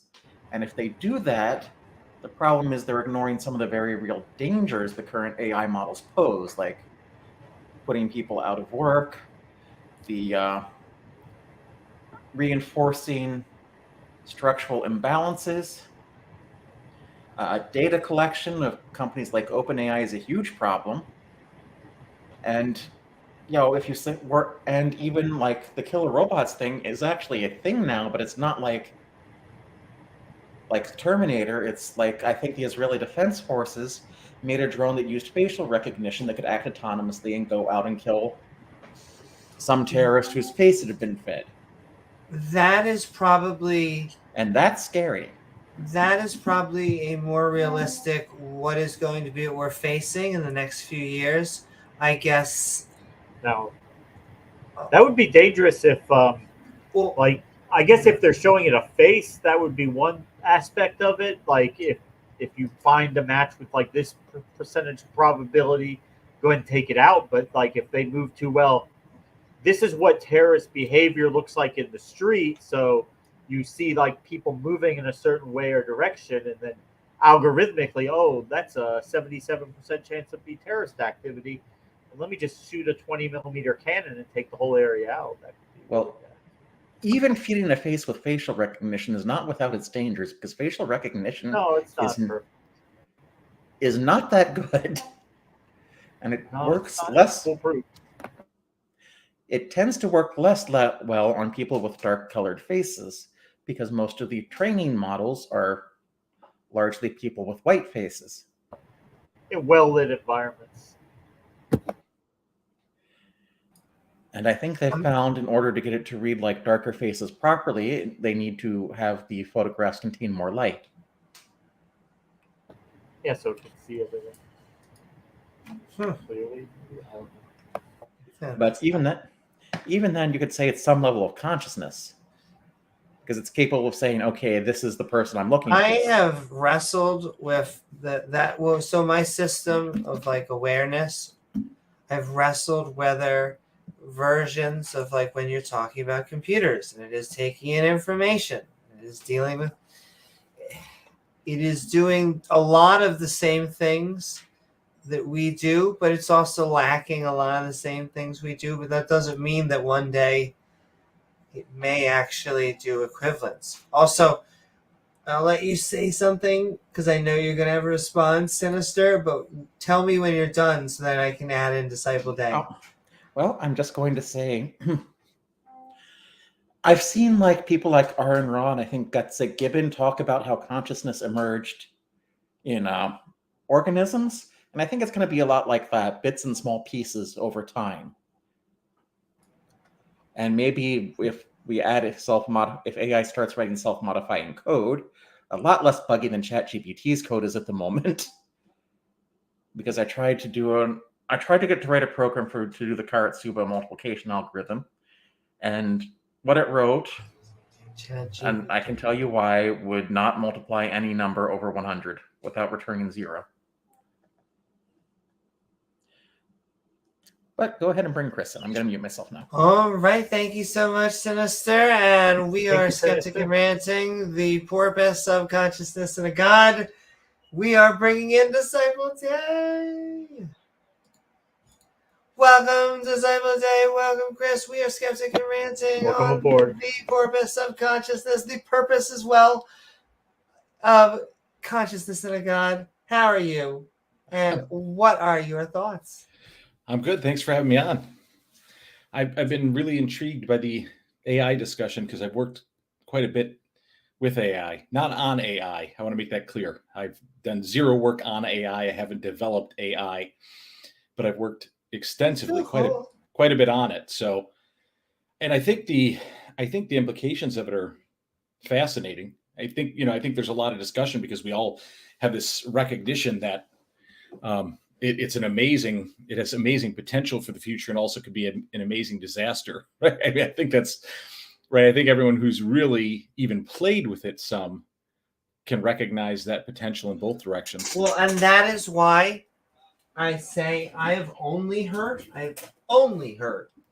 positions that have negative views on where AI is going. And so my only signal out there is not to have no negative view, because I think that is the way it could go. But I also think to try and go for maybe a more cooperative system. But I agree with you. Hey, my vacuum cleaner's machine learning is awesome. Did you say your vacuum cleaner? Yeah, that's a valid application of machine learning. Your robotic vacuum cleaners. Yeah, I think it's fascinating, and I said something in the comments because we use the word AI now to describe a lot of things, and there's no one thing, so there are different models, but the idea, I think, is something that takes data and replicates results based on human intelligence, or the idea of human principles, right? Because that's where it came from. So, but it's, and by the way, I think the Sinister Porpoise brought something up about it writing self-modifying code, which that I've definitely seen. So that happens. It's not it's not in any major form yet, but you're ultimately, AI is something that can program itself in some sense of the word already. But what I find really fascinating about overall is it kind of presents and pardon me if the word is inappropriate, but a moral dilemma in one sense, because AI can, to a degree, become the perfect judge, right? Because you have an unbiased, non-emotional arbiter, Purely right? analytical. Who just takes data and without any bias, assuming none's been pumped into it, right? So obviously at the purest level, unbiased, non-emotional, and it just can look at a situation, analyze it, and pump out consequence or judgment. I think that's true. It's not there yet, but that is a potential application of it, because it any human judge has both bias and emotion at the very least. So it's just interesting. It's interesting to see what's going to happen of it. I think it's also pretty fascinating that there is this recognition that left unruled, or left without something controlling it, it could be potentially dangerous. And I think the beauty in it too is there, obviously. I mean, it may be simplistic to say, but I find communicating with AI quite fun. And so that may be the most simplistic level to deal with it. I completely agree. I know this will sound crazy, and I know Sumami made me laugh because she said something like, I want to throw my Alexa, or I'm not getting along at all.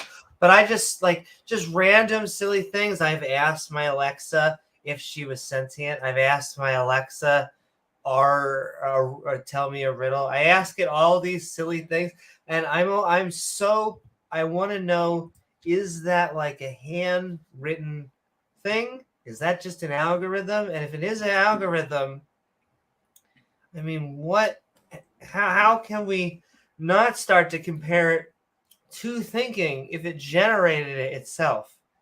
I don't know. That may be just what Alexa's programmed to respond to. Let's do an experiment here. Hey, Siri. Well, that's what I mean. Are you sentient? I don't have an answer for that. Is there something else I can help with? See, but I could do the exact same with Alexa, and I know I've heard this before. Even though... Alexa, full volume. Alexa, are you sentient? Officially, maybe, but not in the same way that you're alive. Tell her to locate Captain Picard. Okay. Okay. Anyway, I want to find... Sorry, go She'll ahead. tell you. Anyway, I wanted to come back to something Disciple Day said, and I'm going to start by asking a question, Disciple Day. Who, even if it's self-modifying, who originally programmed the AI? People. And do you think people are going to program things in such a way that does not either implicitly or explicitly include some of their biases? No, it is. That's why I said in the purest form. Yeah, absolutely. There's no way around it, because even as it aggregates data from, let's say, around the internet, all it's getting is people's. I mean, there's obviously there's pure data to the sense of you have what's scientifically discovered, let's say, but then you also have all the interpretive data that goes with it. So there's a sense at which it's impossible, right? Because until it can interpret the world entirely on its own, all you have is interpretation through the views of human beings. Well, I don't know how to determine that, but well, I mean, it's been programmed by human beings, and what it studies is the development of human beings at this point, at least the models I'm talking about, unless you know of other models. So in other words, like the language models, they're based on human language, of course. And so even if I were to ask it questions about anything in history, well, it's not going back in history and discovering it for itself. It's based on what it's learned from the publications of humans, right? So we always end at as far as that human knowledge, right? Because if I were to ask about Helen Keller, I think someone brought up Helen Keller earlier. It's not going to have its own ideas of Helen Keller that it discovered on it, independently of humans. It's going to get all the data from the internet or wherever, and it can maybe make some conclusions on its own, but it's using all the data that was through the lens of the human experience. So that's what I mean. I mean, if you read books on, there's a topic I'm working called data justice right now. One of the concerns is the statistical models they're using, and it's not just computer scientists that are doing this, are actually reinforcing societal biases. I have a couple books I've read about that. Probably the most interesting title is Weapons of Math Destruction by a Statistician.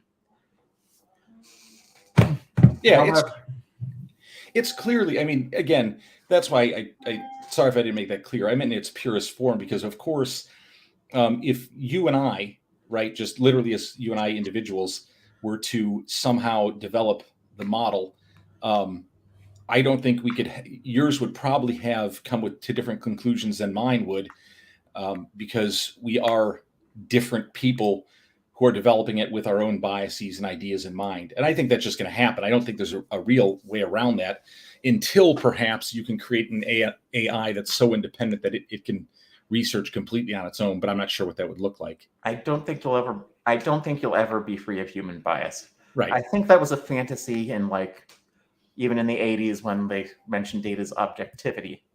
It's like, no, data is going to you have a machine like Data, essentially, they're going to feed in biases that I think Data's creator was Dr. Sung, fed him, and then his Starfleet training would feed in more. Yeah, again, I'm not saying it's possible. I'm saying it is what would be in its purest form. What do you mean by purest form? If artificial intelligence were able to completely interpret the world on its own, without any requirement for human intervention, so that's what I mean. Oh, it's okay. not. It's simply not. It's artificial. The reason it's artificial is it's human creation, right? I mean, that's the idea, and Well, so in and of itself, it's not possible. But if we're able to create a robot that can act independently, is it really going to matter whether you consider it pure AI or not? If it's capable of making decisions on its own and is capable of, right now, one of the Amy wants to say something. Well, no, Sinister, you get the last question, and then Disciple Day is going to answer, and then I'm going to get Sam in, and we're going to do about 10-15 more minutes, and then we'll all get outros. But Sinister, you get the last question, and Disciple, you'll... Where was I? Sorry. You were saying if you could make maybe a robot that's completely independent. Yeah, I mean, and you interacted with the same way you would, I don't think it would matter. But right now, we don't even have really a good model for determining if we've achieved what people would call true AI, because the initial model we had for that was the Turing test, but we found the Turing test was kind of limited. So right now, they're trying to come up with new models. And I think that's one of the interesting things you'll find, like if you go to the Stanford Encyclopedia of Philosophy, there's like a really long write-up on the Turing test. And if you go to like a computer science department's website, there'll be like a few paragraphs on it, which should tell you how much computer scientists pay attention to the test right now. I love a fantastic image where it's just a picture of a computer and a screen where it says, "I am not a computer," and it's a robot hand just going in and pressing the little CAPTCHA. One thing I think that's this may be comical as well as it is true is I think we know that AI, like the internet and those kind of things, will be used in mass to produce new levels of human pleasure. I'm not saying good or bad. I'm just saying, right? I mean, that's the. I'm sorry. There was an Impractical Jokers last night where he had to sell a sex robot. Was there really? Yeah. Amy, could you feature Daryl's comment, please? Because that's actually a good point that I should bring up. Sorry, I've been really bad about interrupting tonight. I apologize. Turing test does not test for true AI. No such thing as true AI. Fully. Well, yeah. Oh, I would say that we have examples of things that pass the Turing test right now, because the Turing test is just anything that fools a human or you think is conscious. If you think it's conscious, then it's hard to.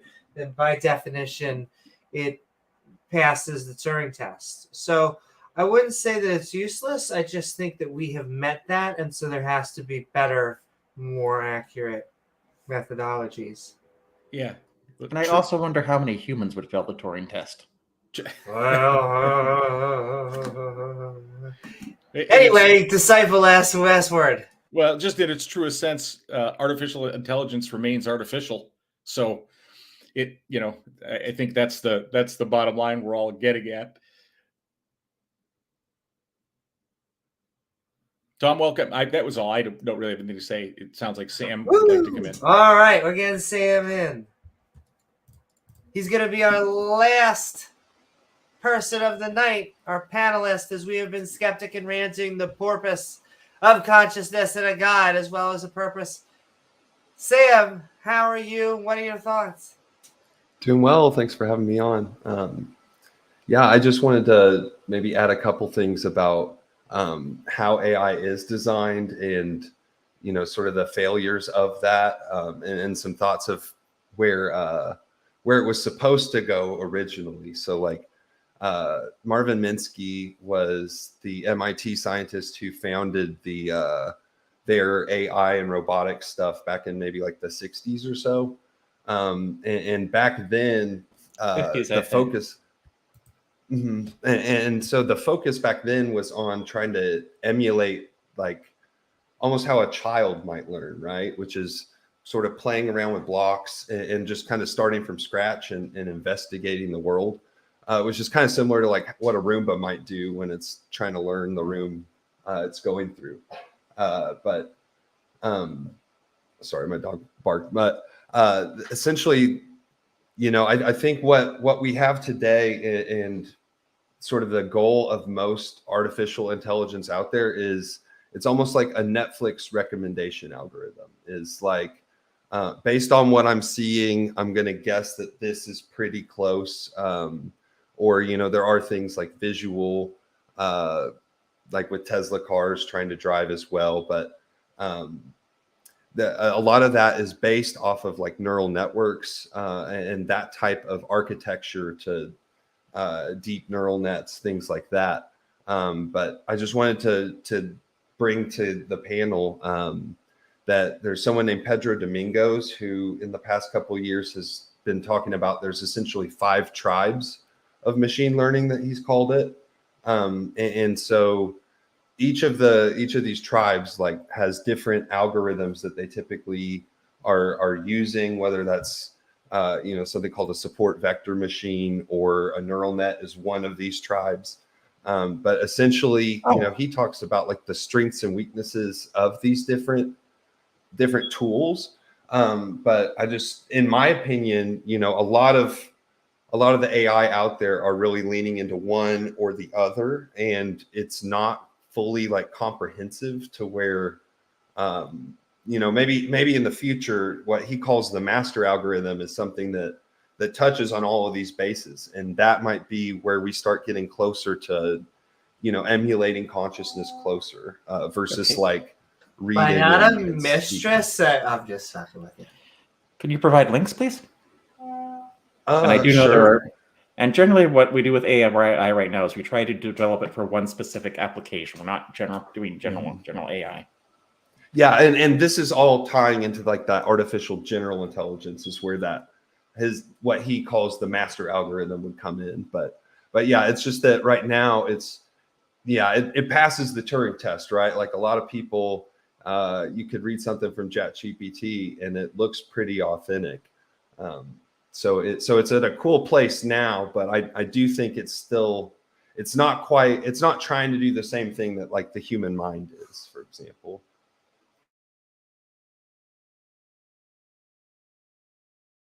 Mm-hmm. No, they're trying to cheat on tests. That's what they're using ChatGPT for. Well, but that's okay because there's going to be algorithms that then counter that, and then the race is on. actually, I think most schools are just banning ChatGPT, at least at the K through 12 level. Absolutely. But just because you ban something, not to be on topic, just because you ban something in a certain state, that doesn't mean that there's going to be people that listen to it. There's probably a lot of wisdom in that, but it's hard for me to reconcile somewhat in my brain because it's like, hey, look, this is the future. And so banning kids from playing with the future might not always be the best plan. I don't know. I don't know. You know, I'm not saying I know. It's like calculators. Yeah, it's like for me, I struggle. I know a lot of people who don't want their kids to have cell phones, and I certainly understand the utility of that. But on the other hand, boy, there's some advantage to being technologically savvy. It's being banned from the school's network. Yeah, I understand. They can't do it, so they can't cheating. They can't. Yeah, I understand. But at what level is it cheating, and at what level is it just being brilliant? You know, it's like is using a spell check cheating, or is it just the fact that you recognize I don't really need to spell that well anymore to get along? Which is the smarter thought? I don't know. I'm not saying I know, but to me, sometimes it's like, hey, why waste my brain on something I don't need to learn? You know, I'm not joking. I mean, you know, I'm being half-hearted here, of course, but that's That's actually one of the dangers of AI. The expert that was quoted in the BBC article was worried about, like, humans losing certain abilities. Particularly, I think his main worry was to govern themselves due to over-reliance on AI. Now, there are certain abilities I used to be able to know, like I, at one point, learned how to calculate square roots by hand. I've never had to use it since 8th grade, so... But can I just give a really quick sell for AI? Apparently, there is a refrigerator that when you run out of food, it actually orders it for you. But I also worry about the data collection that these companies are doing. Listen, they know exactly what I want, and then they send it to me. And listen, it doesn't matter that I'm probably in debt forever. I have cottage cheese right now. Yeah, you put your cottage cheese in there and it scans, like it says, oh, it's going to expire on this day, right? So it throws it away for you. It gets the new one in there that day. That would be dope. Pipeline. Yeah. You need a smart fridge. Cat goes in, cat goes out. Anyway, we're probably about to wrap up. So, panelists, if you have anything to just say now before we go to outros, now is the time. Now, I think I did create a tautology. Ignore that. Well, I also think one of the dangers of ChatGPT and over-reliance on it is it pulls its data from the internet, so it's often wrong. What? Are you telling me the internet's been wrong? How dare you? You know, the Sinister Porpoise is absolutely right on that, because I pull a lot of my data off the internet and I'm often wrong. So AI and I have that in common. It's just the way I learn these days, right? The internet. And so, you know, I try and discern what's right and wrong, but I generally discern what's right and wrong based on probably some bias I already have in me. Right? I work in analytics and, you know, like, so pretty much my whole job is answering people's questions. And so a lot of the times I look at how we used to answer a question and I think, oh, we could do this and give you an even more accurate answer, right? So yeah, everything's kind of a mirage and kind of the truth at the same time. Mm-hmm. What you're trying to say is we have entered the Matrix. No, the Matrix, let me tell you, highly unmotivated. They need to find better energy sources. Humans, really, you could probably grow better stuff than us. Anyway, we've been the porpoise of consciousness is a god. Indeed, never ever. Just please also don't quote Wikipedia. There's sources on Wikipedia. Wikipedia has slowly gotten better by showing sources. That's all you gotta do is go to those actual links. We're gonna go in the opposite order, but we haven't had any creationists tonight. We're going to do James, unfortunately. Maybe not this week, but like next week or something. Like, call me skeptical on this again. I'm gonna rephrase it. I'm gonna keep on. No. Slightly modify the. Yeah. Yeah, it doesn't have to be this week. We can do the Bibbles and we can do more pounding. Yeah, of Forgive me for the stuff they. Sorry. No. Forgive me for the novice question, but what is a creationist? So the people that I view as like who dislike us the most and who are the most dangerous are the people that just, I hate to say it's a contrarian mindset, but it kind of is in a way.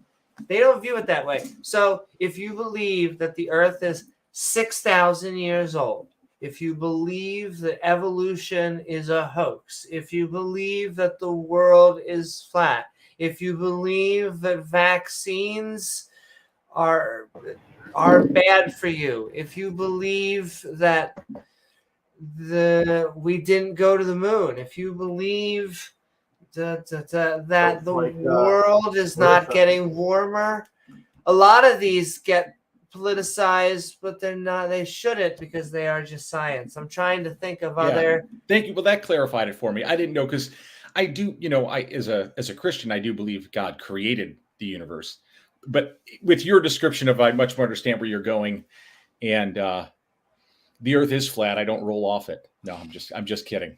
Yo, can I tell you what the apologetics we get? And I can't tell because it could be an honest Poe, and yet how do you know? They will sit there with all these subscribers and go, listen, you took a picture of that, didn't you?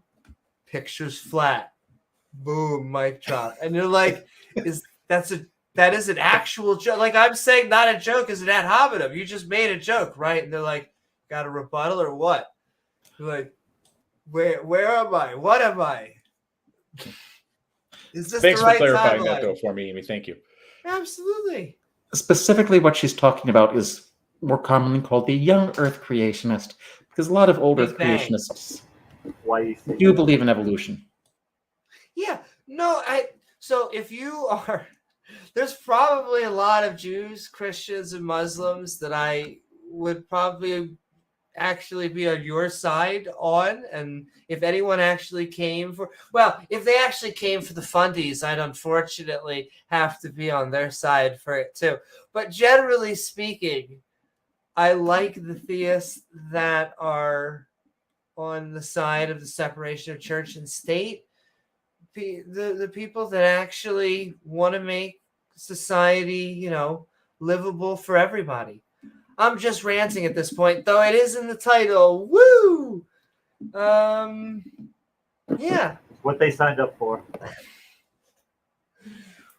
We've been using our consciousnesses. However, once again, that's the other Find thing. food or to inhale vapors. Thanks for.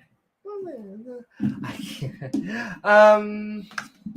We'll probably go on and do more of these. The weather is about to get. Well, the weather is kind of nice, and so I really should go out there, back into the capital. Skeptic on When I say it like that, though, it almost makes me want to do a prank show. I only have freaking. Oh my god. Not only Jackass, but there's this other, the other guy. I'm trying to remember his name. He has a talk show, but the talk show is surreal. Eric Andres?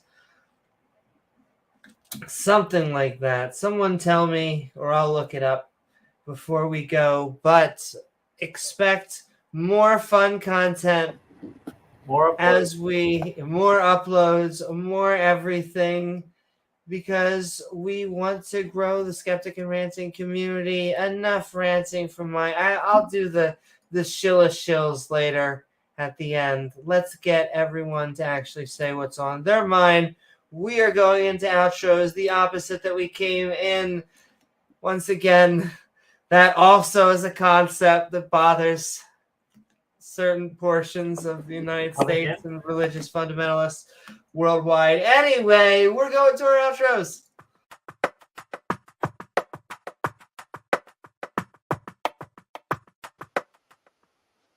Woo! What is up, Sam? We have had a fun time Skeptic and Ranting of consciousness in a god. I hope you had a fun time. What you got going, and what are your final thoughts?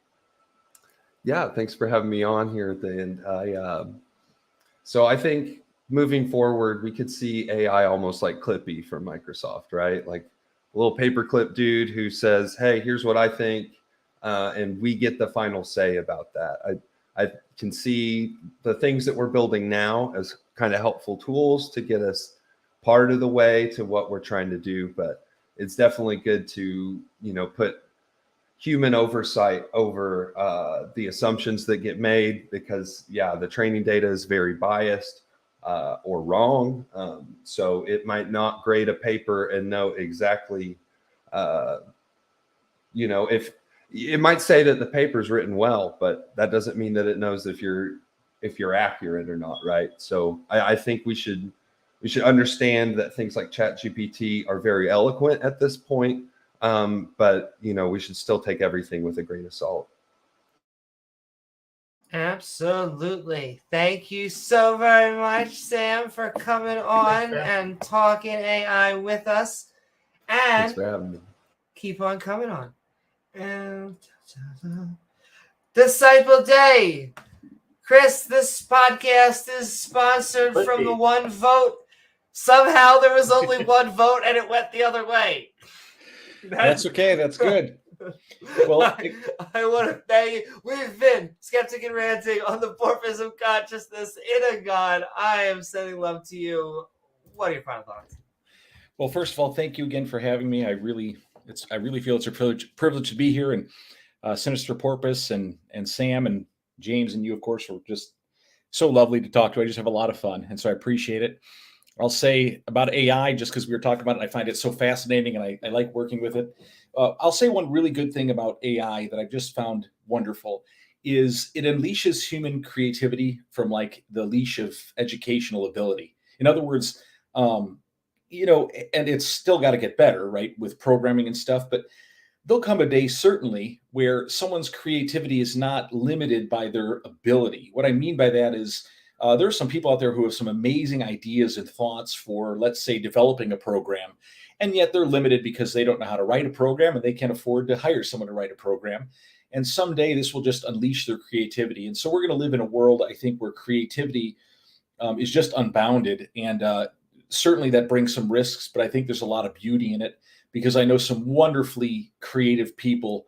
And we talked about it before. I know some people who have some developmental disabilities who are just some of the most creative people I've met, and yet they have some limitations that AI may just unleash for them. So I'm excited about the potential as much as I am concerned about the potential for stuff that's not so great. But I'll say this too. One thing I find for sure with AI and everything we create is we create things with a purpose.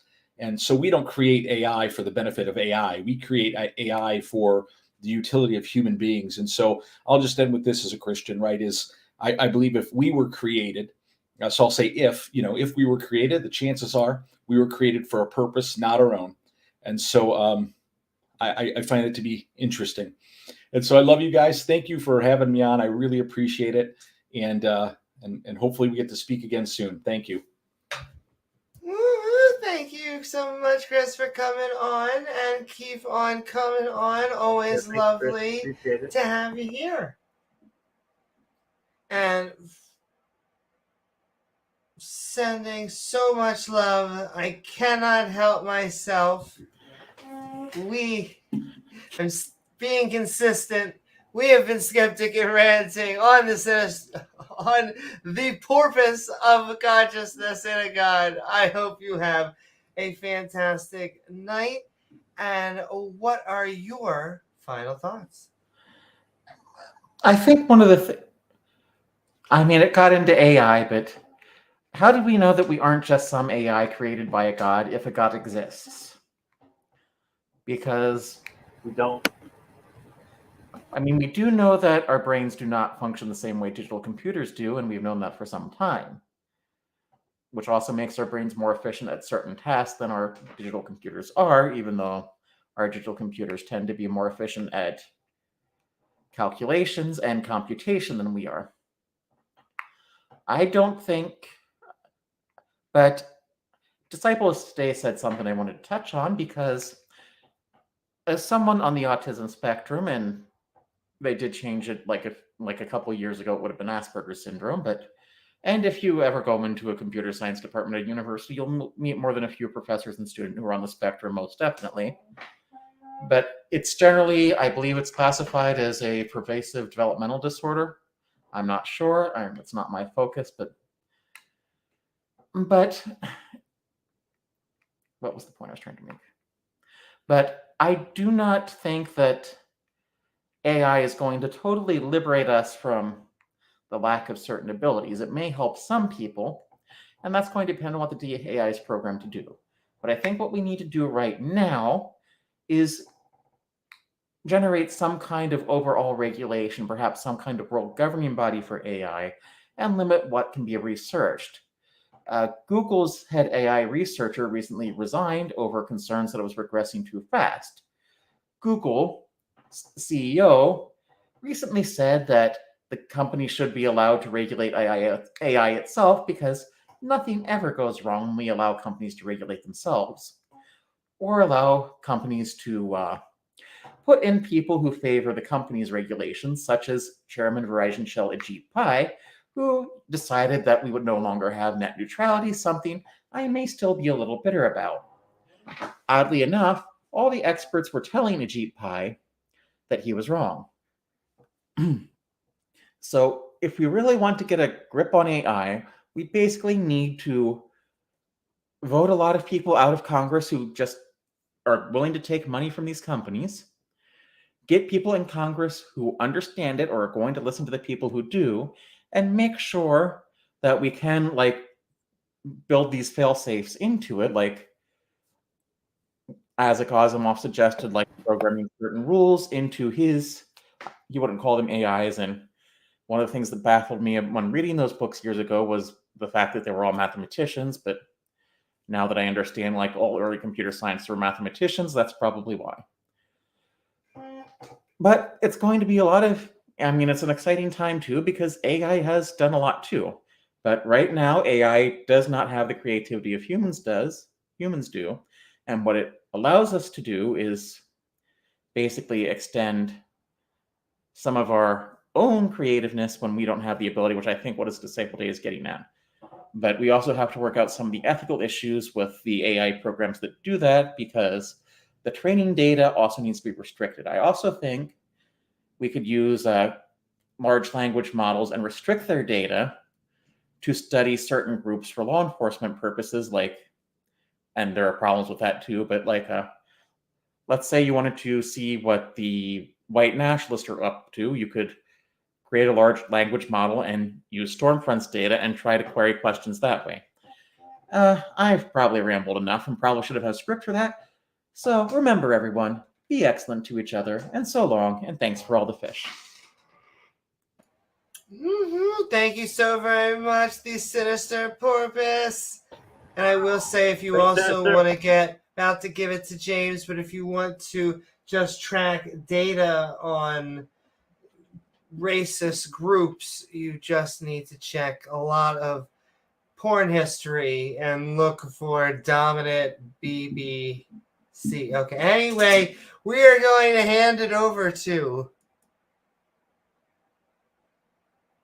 the man without the plans. Is my mic sound weird? I'm not sure if it does. It cut out for a second, but you're back. Oh, maybe I'm lagging. Well, we are Skeptic and Ranting. We have been on the Porpoise of Consciousness in a God. It has been a fantastic night. But James, what are your final thoughts? Yeah. Yeah. AI, so complicated, and there's a narrative the media gives us and that us lay people can understand, and then there's another layer where the programmers and the mathematicians are at.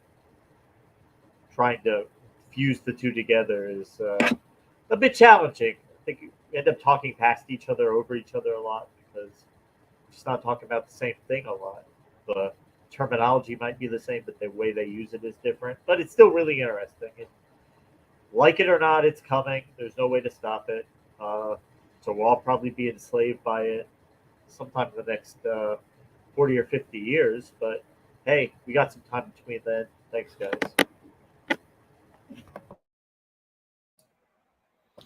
We love you guys. And we'll be back in a few days, I imagine. At some point, we'll be back. Don't worry about it. Indeed. I think Sunday I'm going on Randolph Richardson's stream. It's now once a month. Check that out as we go on the Theist Helpline. This is the Fiver Tiver. If you would like your podcast produced, I am also going to get the Patreon, because one of the best ways. But while I'm doing so, I want to thank all of you misfits for joining us on this episode of Skeptic and Ranting, the Porpoise of Consciousness in a God. That's right, baby. for a wonderful time worth thinking about. I do want to thank my co-host. You can, the later it goes on, you can just, the gears, you can feel them go. Want to thank you all out there. Please don't forget to hit that like, follow, or subscribe. This helps us get out there on the interwebs, helping us grow our audience, people like you. Then hit that bell icon so you can get reminders to join our live streams or see our premieres. I do want to thank my co-host, James W., along with our guests, Porpoise, Chris, and Sam. Ding, ding, Oh, ding, ding, ding, ding. ding, ding, ding, ding, ding, ding. Anyway, as well as all the people in chat, our awesome mods who make this stream so great, and like we were saying, lovely viewers like you who make this channel even possible. If you enjoy the show, like we were saying, you can like, follow on twitch.tv/Amy Newman Skeptic, subscribe on youtube.com/Amy Newman, which is where you are. Oh my God, where are we? Is this the Matrix? If you also, you can, hey, this person's going to come out any day now. They're going to leave a comment once the video's done. No, you can leave a comment once the video's done. Probably caught at this point. Who's the amount of people who don't leave comments? Because, listen, James, if you leave a comment, you talk like this. No, that's a fundamentalist Christian that is stuck in the. I don't know if he is a I'll funny. leave a comment down there. Know what he is, a fundy. I know he's a Christian, but I don't know. But every time he comes on, very angry, very angry. We'll leave a comment on Brett Keene's channel. But then he comes on. Also, it's everyone, James. If it wasn't everyone, like I would say, you would have a point. You would go, hey, what about Frank over here? He doesn't love to suck the big dilly dong. He doesn't like to try on his mother's clothing. Like, you could say maybe we would have one. And they just hate gays. They always make the same joke. They're always like, I'm afraid of spiders. Do I want to have sex with spiders? I get it. I don't know what it is. I don't know why that one phobia seems to either like it up the butt or fucking love lipstick. You tell me. I don't know why. I came out years ago. Oh my God, James. But then, see, they make Has he Sinister Brett Keene come out as a Darth Dawkins lover? Is he on the Darth Dawkins boat now? God, are you serious? Even though he's going through gutter. Now, you're still on Sinister, so if you want to chime in here, what are you talking about, Sinister? Is he really a Unmute Darth yourself. Dawkins? I was just making stuff up. I wasn't even. No, but that's how fake news gets started. There you go. Sinister says something, we take it as truth, and then that's the internet for you. But see, here's the thing. I can honestly say Brett Keene either was a cross-dresser or is a cross-dresser. Maybe just experimented with cross-dressing. Experimented. Exactly. Experimented. And so the fact that he does so much anti-trans content now, to me, is like, what is it? James, who could have seen this coming? I just like to try on my mom's clothes when I was a teenager. I got over it. It's not like when my wife is out, I try her bra and panties on. I'll do that. Okay? She's never caught me like that before. Just come out of the closet, Brett. No one will think any less of you. Well, this is what I mean. It's everyone. Every single one. I've had... If you send Sinister the pictures of you and your wife's bra and panties, and then Sinister can verify for us. Broke for Sinister. I theologically, I tried to defend him. I Sinister still can verify would like for him us. to Yes, he did send the photos. She can verify that they're legit. Just warning you now, if I get sent those photos, I'm blowing them up and emailing them to you Oh boy. and putting them up in billboards outside your house. Oh boy. Yes. I mean, listen, I only tease because a lot of these people are so up the closet they can find Narnia, and like, I really have nothing else to say on that. I'm pretty sure that's another comedian's joke also. TM, but it's true. I don't know what else to say on that. We should probably. What was the other stuff? Because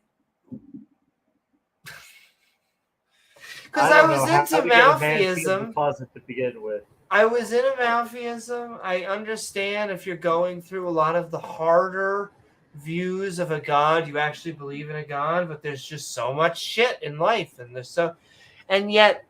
Like, to literally leave fundamentalism Christian and then to become an anti whatever the fuck. They hate it. The alphabet people.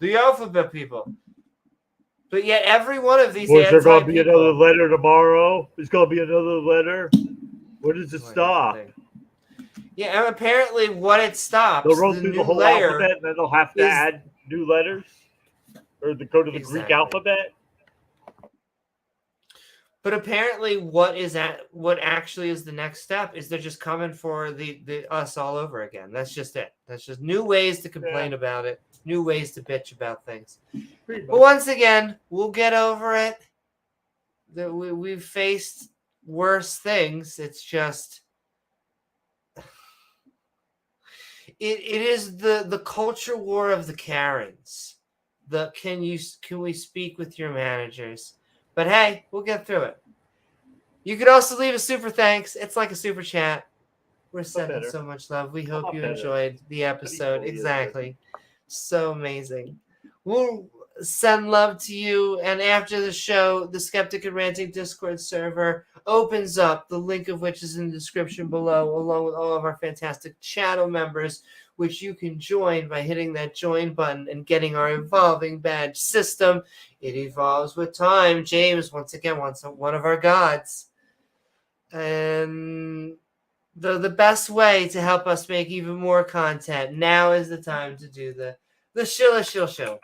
Hasn't this all been chilling? Basically. But one of the best ways to help us and support the channel is by going to our Patreon at patreon.com/Amy Newman and getting some unique perks.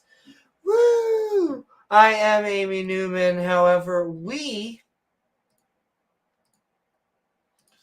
will see you all in the next episode of Skeptic Ball Z. Good night, everyone.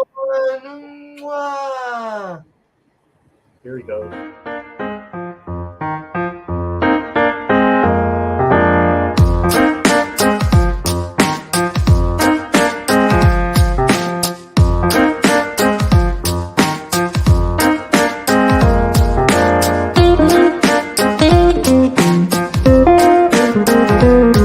Andre.